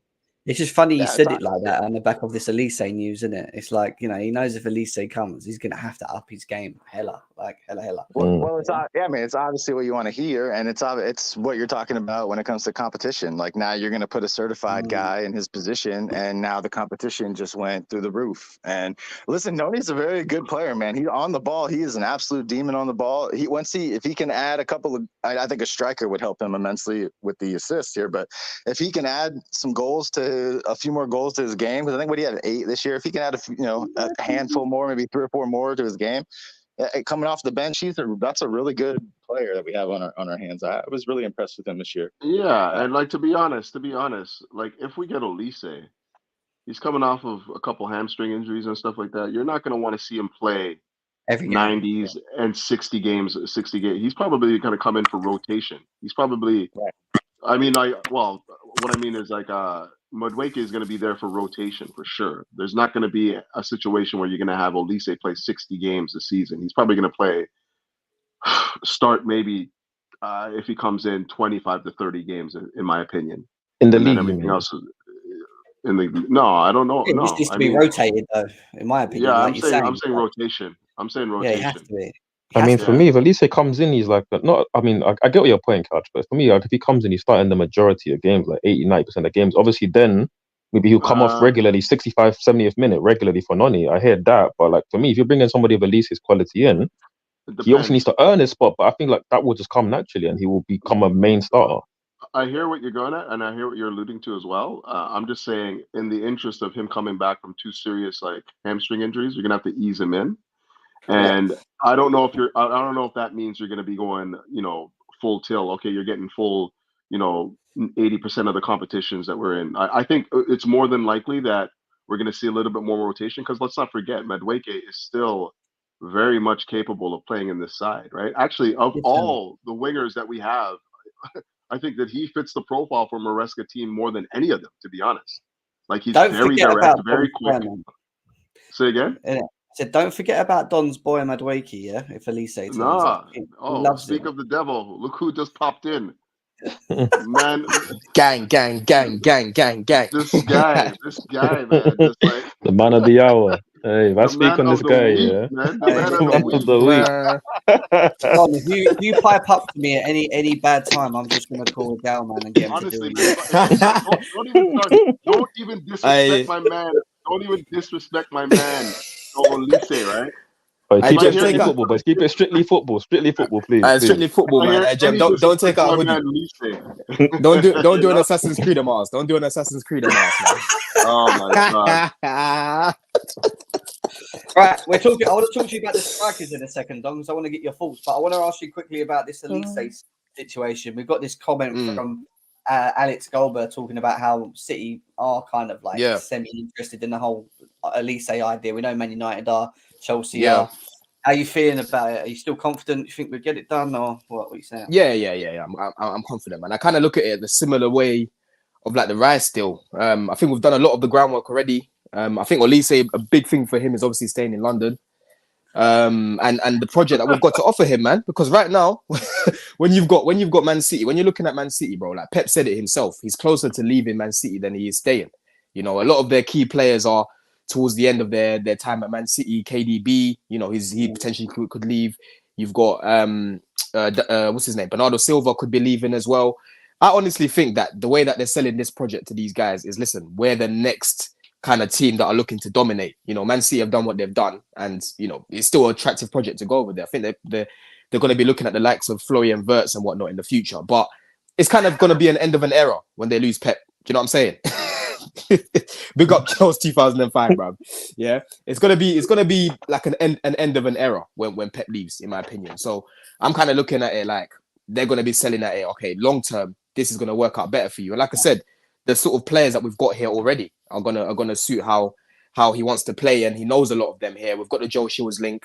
Everything already adds up, man. To for him to come here, I think we've done a lot more legwork than the Man City right now. You know, so I'm not really concerned about them coming in. I'm not surprised that they're looking at him anyway because he's a top player. So yeah, that's how I'm kind of looking at it. I'm calm about it. I can't lie. Only way we don't get Olise, in my opinion, is if we walk away.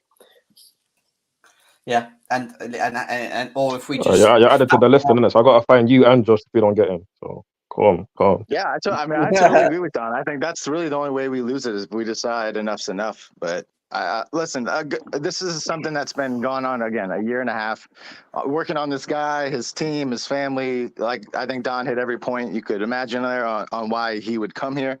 I think it's just a matter of time. I honestly don't know if that time frame has anything to do with financial fair or with the books. I really don't know. I don't know that much about that kind of stuff. But Cal said earlier, these kind of deals, they do take time. If we do pay over to get a more preferable payment plan, you know, it takes time to work that stuff out when you're talking about bonuses and things like that. So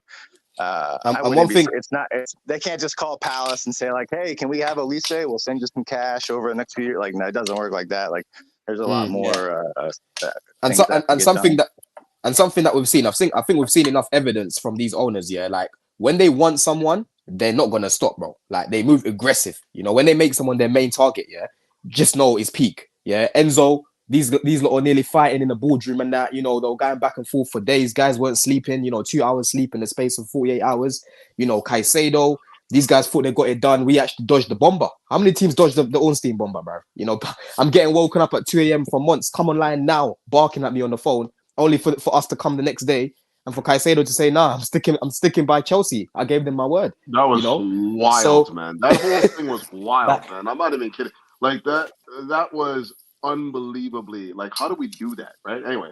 Yeah, no, I agree. That's what I'm saying, bro. So it's like when we really want someone, when we've made someone our main target, I think it's more of it's like a pride and the ego thing. When I look at Igbali, yeah, this is the type of guy that's like, brother, who these lot think they are? We're gonna blow them out of the water. Do you know what I'm saying? I don't see Man City going back and forth with us because they don't do that anyway. Because look what happened with Arsenal when they put in that massive bid, they just walked away. I don't see that happening with Olise, but I just think we've done a lot of the work at the minute, a lot of the work, and players really appreciate that, man. Honestly, we've been on him for a minute. We've been on this guy for a minute. It's not like a couple months, after seeing him have a breakout season. We've been on this guy. We've been in his ear. We almost had the same. All signs point to us being in a good position to sign him. I'm just not quite 100 yet. I'm not, because I think PSG will have some say on that. Sure. I think PSG will have some say on that. I think that Man City may have some say on that. And that to me are the only two teams that I feel like if they came in, it would turn his head for sure. It would definitely. I don't think that Man United have the pull. Like, sure, the history and whatnot. And of course, he is a Man United fan. He grew up a Man United fan. There is that tie. But like when you look at the state of that club right now, you can't. You can't really think that this is. It's really like there's nothing. There's no project there. There's nothing there that's being built. They have a bunch of players, Like, bro, what is it that they're actually? There's just a bunch of players there, and they don't even have a manager yet. The only team that I would be like, you're fitting to get like punched again, eh? Like, yo. Yeah, this guy's actually playing with fire, bro. Ease up on that, man. You are playing with fire, Jeff. It's fine. They want to do things like this to me. This is what I do, isn't it? Fun. All right. Giving you. He's a baller, moving. He's a game changer if you get him in. There we go. Wow. I want to get away from Olise quickly. Go back to strikers because we need to ask Don about his thoughts on the fact that Sesko's now staying. Osimhen's overpriced. No talks about Gokores. We've just heard that Dovbrik's maybe going to Atletico Madrid. How do you feel about this market, man? Because it's like, it's bro. Listen, I think this market. I think in this market, like a lot of teams are gonna have to be shrewd, man. If you need a striker, one thing about us here, we cannot like what Ads was saying, we cannot go into next season without another body, bro. Like I don't trust in Nkunku's fitness and Jackson. We already saw the frustration that he gave us all season. Yes, right now Sesko might not be available. We might not be able to get the perfect guy, but we need someone who at least can play the way Maresca needs him to play, bro, and at least finish their chances as well. And that's why I think they're going to look at the likes of Duran. Like, to be honest, I need to do more research on him because I haven't watched a single game. And apart from the goals that he scored against Liverpool and a few clips, I haven't seen anything else. So I need to do a lot more research. But again, we just need someone who can take a lot of these chances that we're creating and at least link up play as well, because these are key things that Maresca looks for.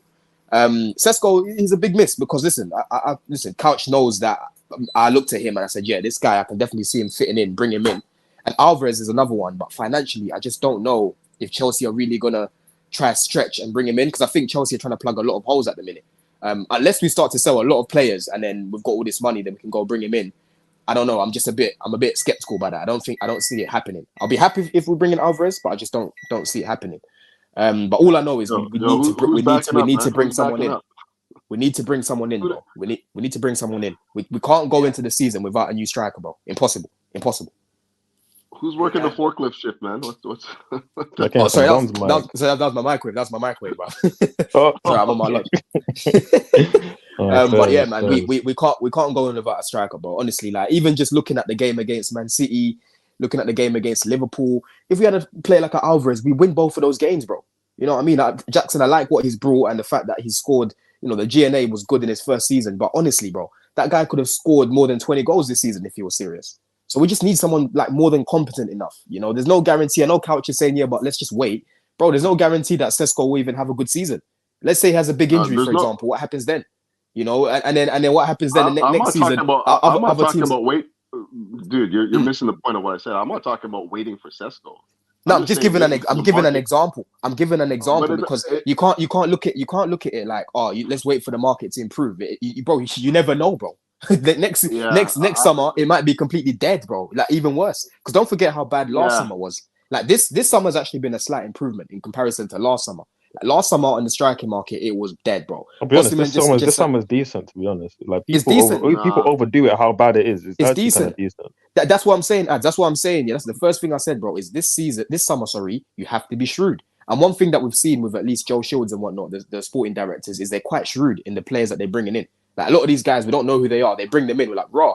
No one really knew much about Gusto. No one knew much about Jackson. And these have been, good signings. So that's what I'm looking at and thinking, bro, we need to make sure that we're looking at a right profile, doing all the scouting that we can, because that's what they get. That's where they get paid, right? You know, and then bring someone Absolutely. in. They might not be the name that you're looking for, Couch, but then that's where they earn their money, and that's where it's up to them to prove us wrong. Because in a year time, no. Hold on. You hold on. You're going like you're carrying on. You're carrying on like I'm looking for the name brand striker. I'm not looking for that. I'm looking for somebody that fits the profile of the. I don't care. Like that's my main thing. No, I'm not saying. No, I didn't say that. I didn't say that, Couch. I didn't say that. I think that. Okay, all I'm saying is for Chelsea. This is why I have no problem with Chelsea going in and saying, you know, we found a market deficiency here. Let's go find this guy. It's the same thing that they did with like pretty much every player that they brought in right now. You know, like the Dacho Fofanos and whatnot. Like find the diamond in the rough and make them make their name here at Chelsea. You know what I mean? I don't have a problem with that at all. I'm just saying that based on what I see and what I know right now, I don't think that we have a striker. That there's a striker in the market right now that fits the bill. Right now. Thank God. Yeah, thank God we have scouts that are gonna sort of look into that. Do you know what I'm saying? Doubt. Because end of the day, yeah, like they've made it very clear the sort of profile they want in their manager, and they've made it very clear that Osimhen doesn't fit the sort of profile that they would want in a Maresca anyway. So it's clear that they're thinking how we're thinking in terms of the profile. So whoever they bring in, they're going to obviously look at it and think, okay, he ticks that box, he ticks that box, he ticks that box. He might not tick every box in terms of experience or in terms of the finishing, but at least he's got the raw attributes that we need, yeah, in a striker, you know, because like I said, Jackson, bro, if Jackson was a good finisher, no one's really going to be looking at him, looking at it this summer and thinking, oh, we definitely need to bring in a striker. The main problem with him is his finishing. But if we can bring someone in that can do what Jackson can do in terms of the link up and finish, I'm telling you, bro, it's going to go a long way. It's going to go a long way. Because for me, I look at the team, yeah, and I don't even want us to be dependent on a striker anyway. Yeah, like a Man City, they depend a lot on I know, that's what I'm saying. That's my point. As long as we can bring someone in who can score at least more than 15 Premier League goals, yeah, in the season, they're starting most of the time, and then everyone else can chip in, the likes of Cole Palmer, the likes of Nkunku, the likes of Olise if he comes in. All these players, I think that's still enough to get you over the line if you want to challenge or if you want to win trophies and whatnot. Do you know what I'm saying? Well, that's exactly my point. It seems like we're saying the exact same thing. Like I'm not too focused on we're all saying the same thing. So this is precisely why I'm not worried about like bringing in a overpriced striker that, you know, that kind of like, okay, well, we just need somebody, bring somebody in. I'm saying this, like, I think we have enough goals in the team right now. People are saying you don't want to depend on Nkunku. I think Nkunku is going to be fine this year. And if you don't think that he's going to be fine this year, then we have more problems, to be honest. You know, it goes beyond that, right? I don't think needs rotation now. Absolutely. But if you have Cole Palmer, you have Nkunku, you potentially have Olise, you potentially have like a Mudryk coming in. You have Jackson scoring goals for you. You know, that to me, like we scored over 70 goals this season. You know, without Nkunku, without like somebody like Olise. True. You know, so for me, I don't think that the goal scoring is going to be much of a problem. I just think it has more to be with just identifying a style of football that is conducive to, you know, creating opportunities to score goals. But Couch, don't you think the lack of that profile? Sorry to interrupt you, but don't you think the lack of that profile is an issue, though? Yes, you are right in terms of like, I don't think that we have a variety of goals. I don't think that we have like somebody that can score, you know, like those headed in crosses and stuff like that. I think that we need to just to hold up play, because it's not just about goals, it's just about holding up play, winning flick-ons, winning us fouls. Yeah. Palmer scored a wide range of goals, bro. Palmer scored a wide range of goals if you go look at his catalogue. Even that header he scored against Brighton, bro. You're not looking at it. Yeah, no, that was a good header, but I'm talking about, I mean, for me, obviously, Couch is mentioning goals, right? But I'm talking more just about, like, how about having a striker who's 6'2" or plus or whatever, but, like, you can win headers, you can, again, if you have to go long, can, like, hold up the ball, that kind of thing. Because obviously, Jackson can do it a little bit, but he's not great at it. We know Nkunku cannot do that at all. And nobody else in our attack can do that. So I feel like, and again, when you look at all our contemporaries, every single one have a striker who can do that. We're the only club who actually does it. I want a striker that's just aware in the box a bit more, to be quite honest with you. I want someone that can actually help with the build-up play and do that part of the game to a level. And then I want someone that when we do create and we're in the box and we've got numbers, if it lands to them, they're not going to be heading it over the bar from 2 yards.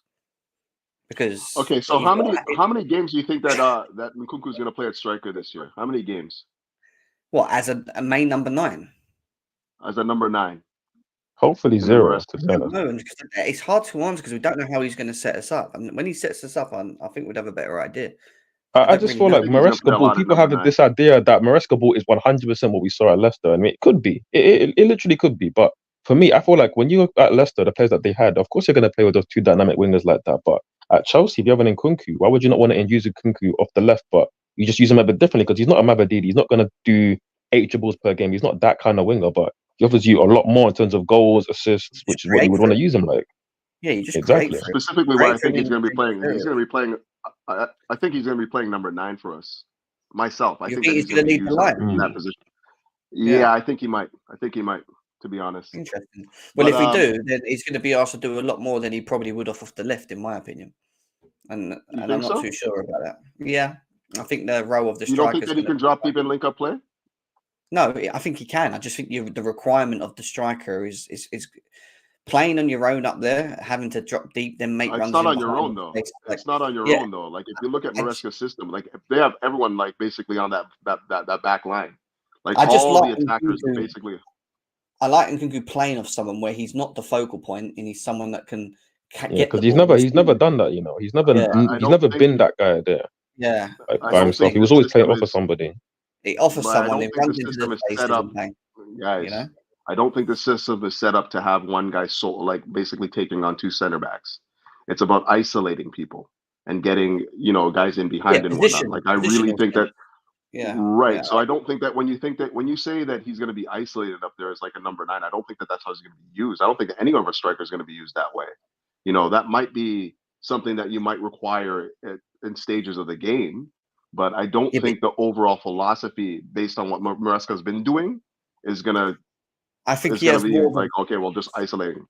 I think he has more. I think he has a more of a.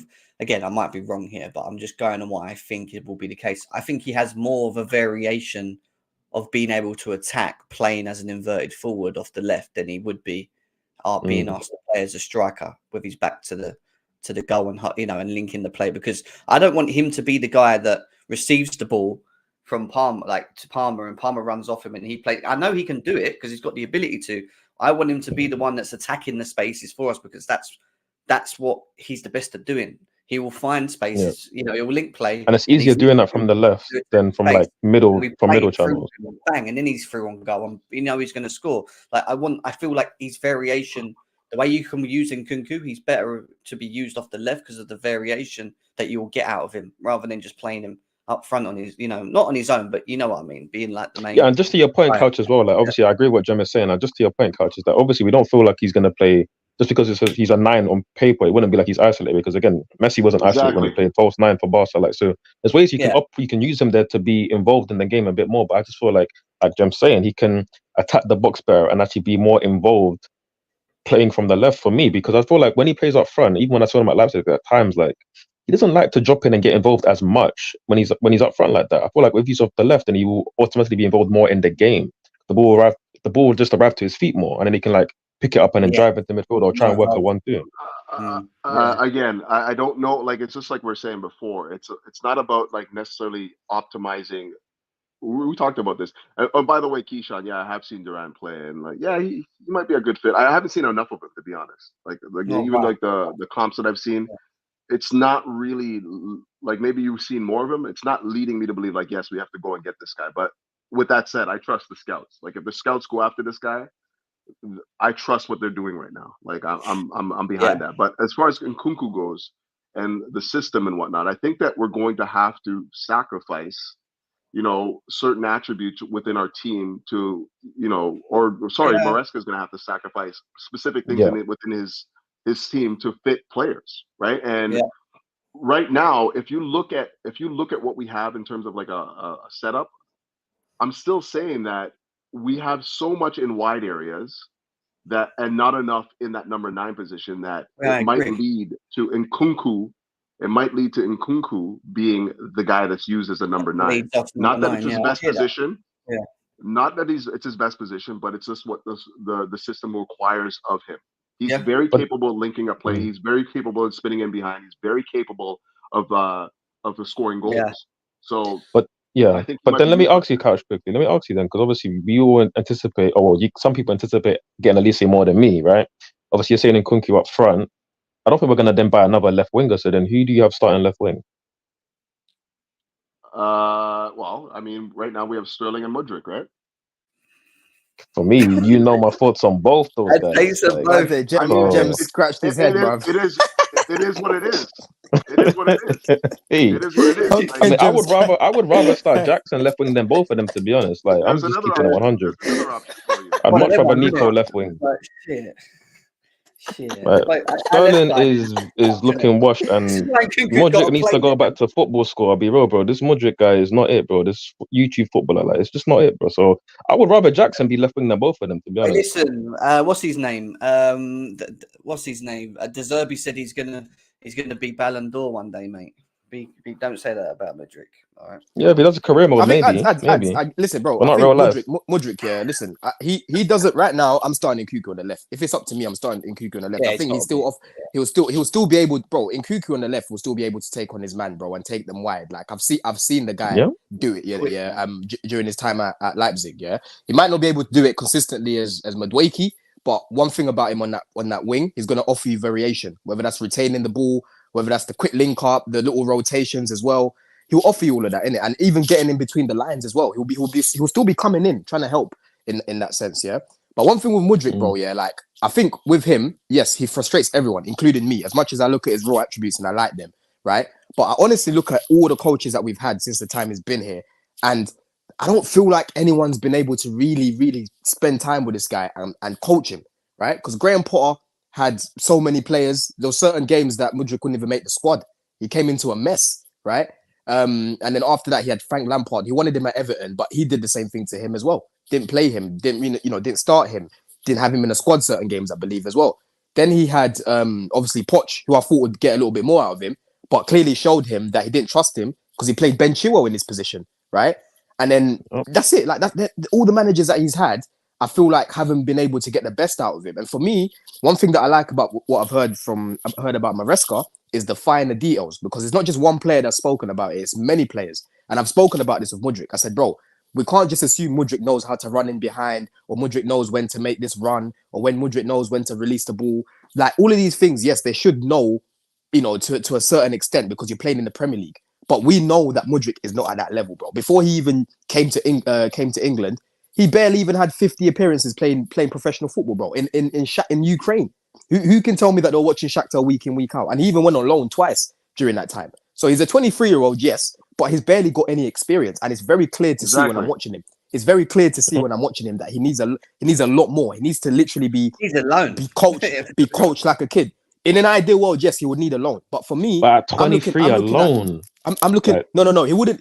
For me, listen. If someone like him, you would say he would need a loan. But we spent too much money on him, so we can't be loaning him out. Yeah, of course. Let's be real. You can't be loaning him out. Yeah. But what I'm saying is, someone like that, you would loan them out because you can see that they still need to develop.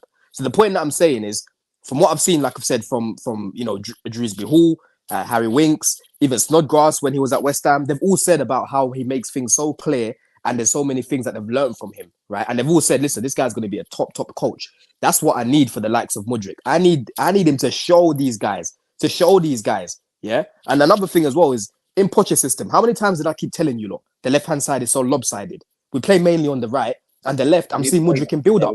I do not want to be seeing Mudryk in build-up. Why am I looking at his heat map and watching, even just watching him using my eyes, I'm seeing him in build-up. I need to see Mudryk staying wide. And if you go look at the average positions last season of Leicester's team, yeah, the wingers literally stay wide, bro. And that's what I need Mudryk to be doing, because his strength is his speed and getting in behind. Look at the goal that he scored against Forest. Little pass behind as well. He has got that sort of final pass in him as well when I watch him. Yes, bro. That little reverse pass that he does, yeah? Look at the goal that he scored against Forest. I know he wasn't amazing in that game, but look at the goal that he scored against Forest when Palmer just slipped it in behind. He made that late run. And then he scored. They're the sort of goals and they're the sort of positions that I want to be seeing Mudryk in. I don't want to be seeing Mudryk deep where he's getting the ball and it's grenade football. I want to be seeing him further up, using his pace and just running at guys. That's what I want to be seeing from Mudryk. And then from there, he'll build confidence. You'll start to see a little bit more flair. You'll start to see a little bit more trickery because he's a confidence player. I hear all that, but how long So do you think it's going to take how I for him kind to of look at it. iron out? I hear that, but like, how long do you think it will take for him to iron out the kinks in this game where, yeah, he can give you good moments over 90 minutes, but are we going to see him lose the ball 15, 20 times just doing stupidness, giving it away in silly areas? Like, just to round off that point is like, obviously, when you mention he looks like he needs a loan, obviously, I understand that. We all understand we can't loan this guy for what we bought him for. But like, money, bro. a player who looks that raw at this age, how long does it take for him to actually be cooked? Because I don't know. Like, when you're younger, I could get it. Like, if he was 19, I'd get it. But at 23, and you're still this raw, I don't know if you're going to be able to learn quick enough at this age. Yeah, bro, this is where Chelsea got excited and went and signed him. You know, at the time we needed attackers because Sterling was injured, Pulisic was injured. We had no one, bro. And at the time, I was saying, bro, go and bring Trossard, yeah, because I was rated Trossard, and he was frozen out by De Zerbi. That's the guy that I wanted. None of us here expected us to go hijack Mudryk, you know, and that's what I've said. Yeah, Chelsea need to go learn from this and not go and bring in the likes of Mudryks and bring in the likes of Madueke's anymore. Because these guys, you still need to do a lot of work with them. Madueke not so much because he had a lot more experience than him, and it's very clear when you watch both of them. Madueke is a little bit more developed than him, right? But I would expect that he played, bro. He played in Europe. He played in the Europa League against Arsenal. You know, he was playing for a decent enough team where he can actually learn and be coached properly. Do you know what I'm saying? But with Mudryk, it's going to be a big season for him because we've actually brought in a coach who knows how to work with these men. And for me, he would love the profile of Mudryk on the wing because, like Couch has said, yeah, Madueke is the sort of winger that Maresca would like because, like I said to you, all the goals that I'm watching, I'm seeing the wingers involved. And for me, Mudryk has the attributes that I like in wingers. So Maresca will like that. You know what I'm saying? So it's a big season for him. It's a big season for him, bro. He likes what I've seen. He likes his wingers to be wingers, and he likes to create space for them so that when they receive the ball, they're one-on-one with the defenders. They attack the defender. They actually do. And one of the things I noticed as well is he doesn't specifically like our fullbacks to overload. Overlap the winger as well. He likes the winger to attack the space rather than the fullbacks to occupy the space. So it's all about like trying to, play a high-risk football, receive the ball, move the ball quickly, and then find it into the final three and find them in space so that they can attack the defense as quickly as possible with their abilities. And that's why Madueke favours a bit more because he's one of the people that we know who's got the ability to one-on-one to run at someone and skin them. Yep. And that's a big thing. I think Mudryk can to a degree. Well, and Jem, how I visualize it as well. Yeah. If you put Enzo where Harry Winks was playing, like in that pivot with a Reece James, for example, yeah, Enzo's gonna be finding him over the top, bro.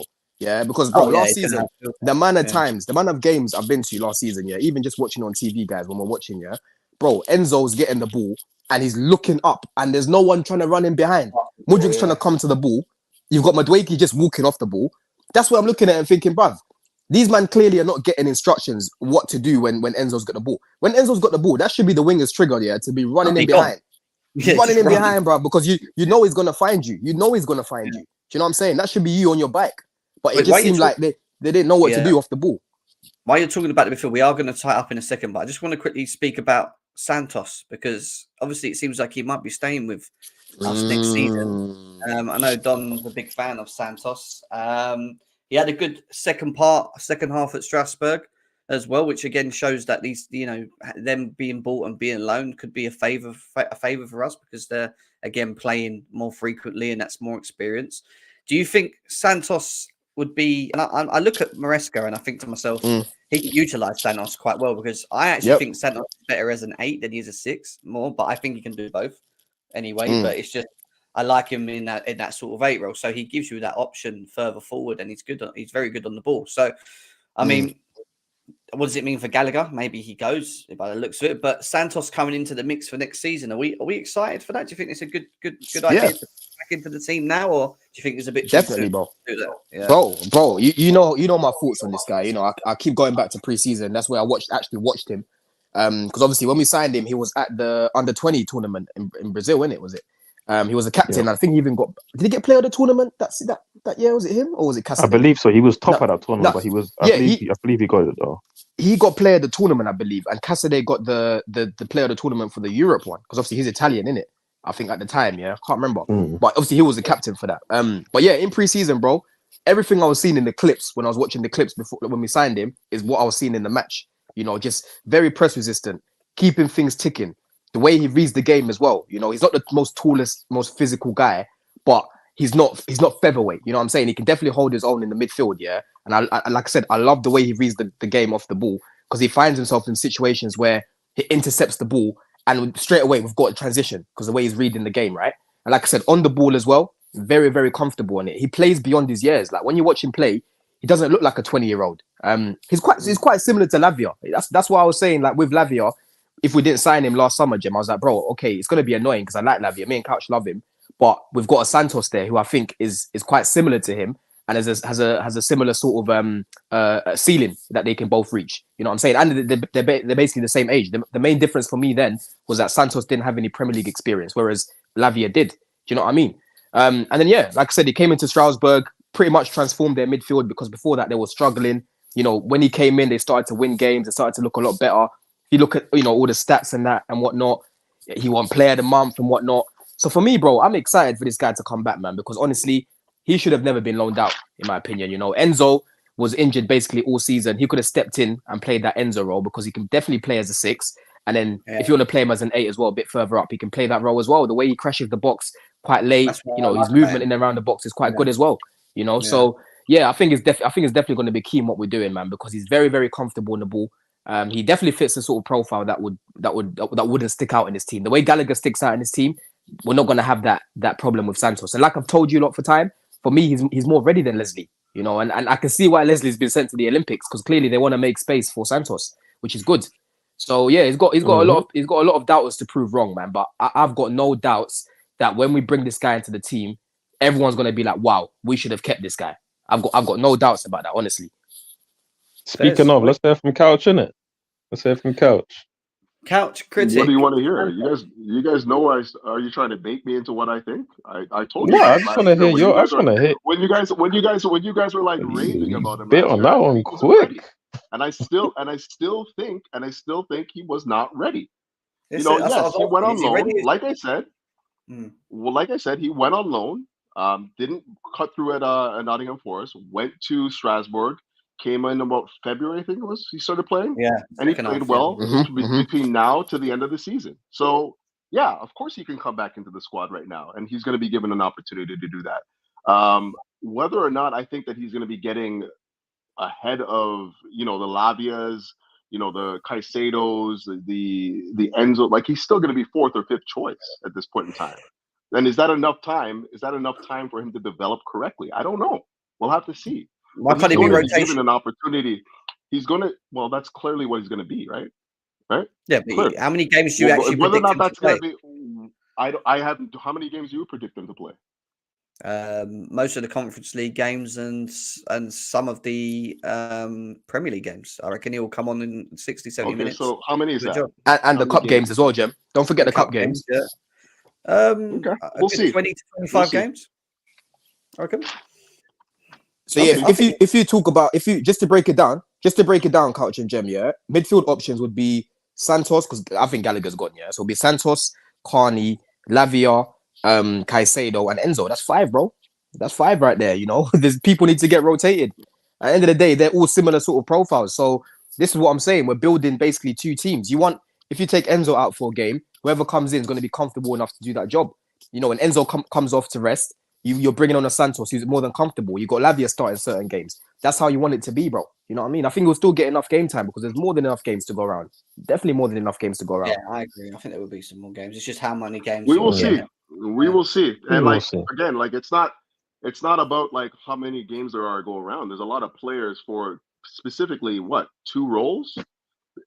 Maybe the 6 and the 8, because obviously Enzo is going to be rotated. I think that his natural replacement is going to probably be Lavia, in my opinion, in that deeper role in the 6, and then in that number 8 position where you have Caicedo.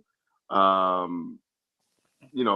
don't know what they're going to do with Leslie. Leslie probably goes on loan, to be honest, because I don't think that he played enough last year to justify staying with the team. You got Cole Palmer playing one of those 8 positions. You also got Carney. You got Carney there as well. Like there's a lot of names there. So it's gonna be down to what he does when he comes in, when he's given the opportunity to do that. We'll see. But I'm not in any way, shape, or form gonna sit here and say that yes, for sure he's gonna play, for sure he's gonna get lots of minutes and whatnot. It's yet to be seen for me. No, that's fair enough, and that's fair enough. But how I kind of look at it, I think where they obviously loaned him out last year because Poch didn't want to use him. That's the main thing. Poch said, "Nah, I'd rather keep Leslie because we know how he feels about height, right?" And if it wasn't for Leslie's injury, he would have definitely got more game time, in my opinion. He would have definitely got more game time, you know. So yeah, man. Look, injuries happen. You know, fitness happens. This sort of style of play, off the ball, pressing. The midfielders are gonna have to be working hard, Couch. So there's going to have to be a lot of changes, during matches, man. That's one thing I'm going to be looking at for Maresca in terms of his in-game management. How are you actually using the squad? Don't keep Santos if, like what you're saying, is if you're not going to be looking to use him. If you're going to keep him, please tell me that you trust this guy. Don't waste his time and don't waste our time. Do you know what I mean? But I think he's one of the ones that they've signed that they actually look at and actually want to use rather than just shift. Because a lot of people have been saying, we're just going to shift Santos. I don't look at him like that, bro. I actually think that they think he's a gem. I think he's a really good player, man. Out of the first ones that we signed, it was him and Payers that I said to you lot. I said, yo, I'm putting my stocks into these guys. These guys look really good, man. Do you know what I'm saying? Leslie, like I've said, I think he's, bro. Leslie, like I've said, look, I like. We love a Brazilian, bro. We love a Brazilian, and like I said, he's got the leadership qualities because he was the captain. Like I said, he's got a lot of experience from his time in Brazil. People say, but it's not the Premier League, but it's still men's football, bro. Yeah, it makes it easier for you to transition into playing in Europe or whatnot. And he showed that when he was at Strasbourg. The way Vieira was waxing lyrical about this guy, and we will know how good Vieira was in the Prem. Do you know what I'm saying? So, I could definitely see Santos doing well, man. So before you bring that up, let me just talk quickly on Santos in it because again I wasn't fully trying to bait you, Couch, a little bit, but it was a friend of mine. He was a lot more dismissive of Santos last season, but no, like Dom was saying, he showed a very high level in Brazil, and like I felt like that would have translated well to the Prem. I didn't need to see him do a loan. I mean, once the loan but like even with that said, maybe he's playing this, bro. He's a young player playing in the second division in Brazil. Like, I mean, you're thinking that doesn't translate to the same. Like it doesn't. But the reason why for me it was like, again, this is coming from a team, us, Chelsea Football Club, a team that was signing players from the Ukrainian league, from the Dutch league, and again I'm seeing Santos. Yeah, you can say mention Brazilian second league, cool, but in the under 21 football for Brazil, being their captain, I can look at his skill set and be like, you know what, that translates pretty well. And again, I've seen guys from Ukrainian league, Dutch league come in and being pretty mad to start with. I'm like, no, I can look at a footballer's attributes and be like, you know what, he will do well, especially when I saw what he did in pre-season. Because people forget pre-season, he was doing very well. Yeah, but that's where we drew the line though, because that's where we went back and forth about it. I was showing you guys specific games where he didn't know where to be as a number 6. You had like Kepa shouting at him, telling him where to be. You had like Silva coming in and saying, you got to go over there, you got to go over there, and he wasn't getting on the ball enough. Like I have specific footage of that I was showing you guys, and that was no, he's ready, he's ready. Yeah, but for the most part, I've seen him play as a number 8, and this is what I said to you guys at the time. When he played as a number 8, he looked a lot more effective on the ball than he did as a number 6. When we played him as a solo 6, he was not in positions where he can collect the ball and be effective. No, wait, don't let me go. Listen, I hear you to a degree, Coach. Obviously, there's natural teething pains coming to a new country, coming to Chelsea, and maybe not everything was perfect in the 6, but I saw plenty of good moments where he was picking up the ball as in good positions as a 6 and helping us build out the play, and he was looking very comfortable on the ball. You guys can hold on to it for as long as you want. I'm just saying, I knew at that moment that he wasn't going to be on the team. And then you guys are basically saying now that he should have been on the team, but he wasn't because Poch didn't like him and the scouts didn't, like I was still happy with him going on loan. It was just for me, it was just a case of like, it seemed like the choice was between him and Leslie. I was like, wait, one looks much more ready. And even though Leslie on his resume has always played in the French league, so he's more used to European football. For me, Santos just looked a lot more comfortable, and again, it's fine. Like it happened, they made the choice, it didn't work out. And then obviously I got upset at the fact that the choice was made again in January between Santos and Cassidy, and I'm thinking, okay, one's clearly more suited, but again, they went with a guy who has quote unquote more European experience.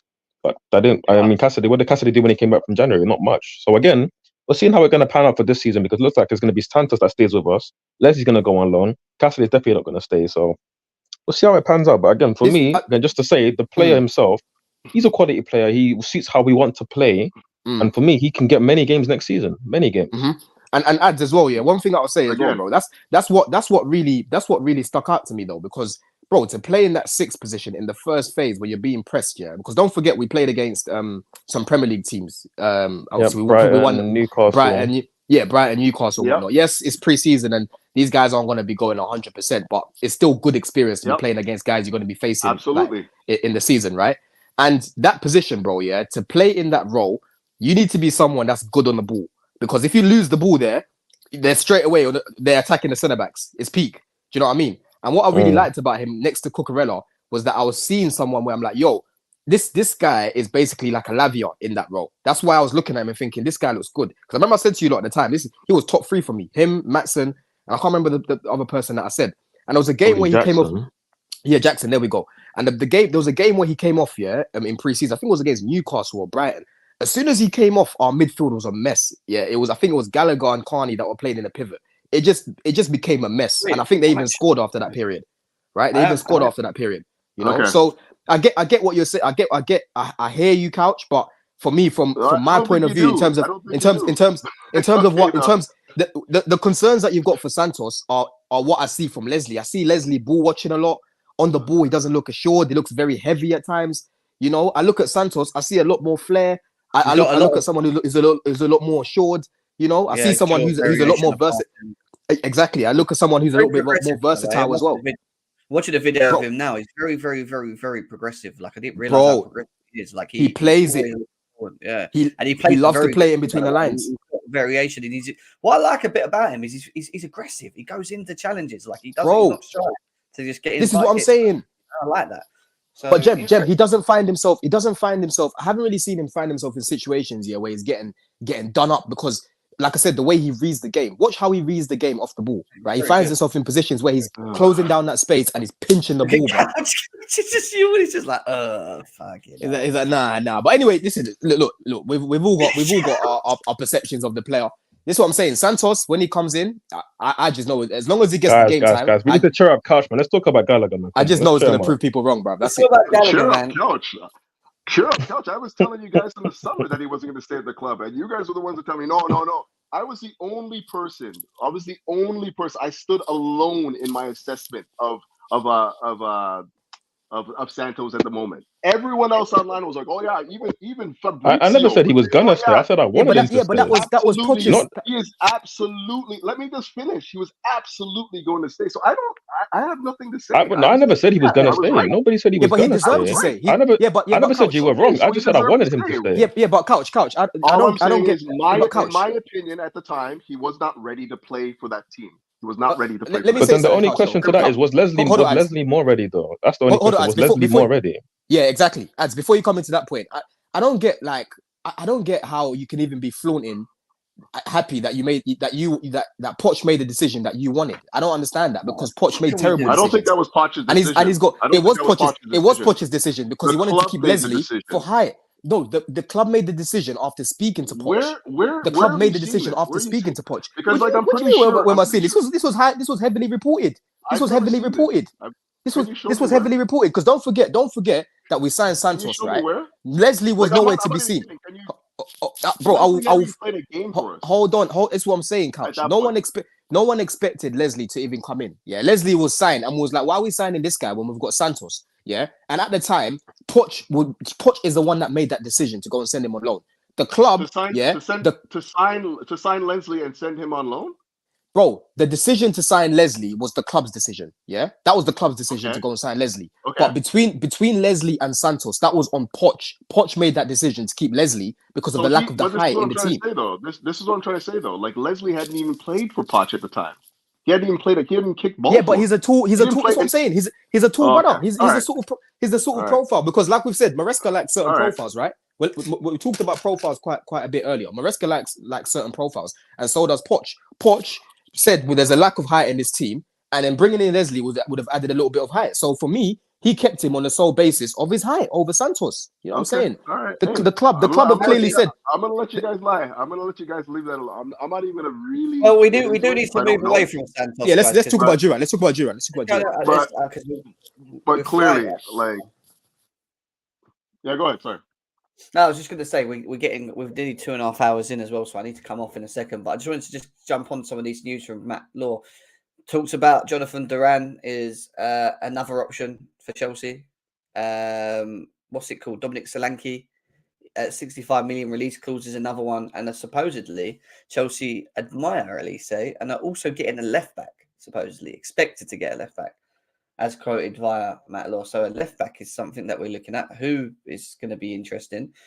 Dominic Solanke, Duran are on the list for striker options. 65 million release clause. No way, thank you. I'm not interested in that.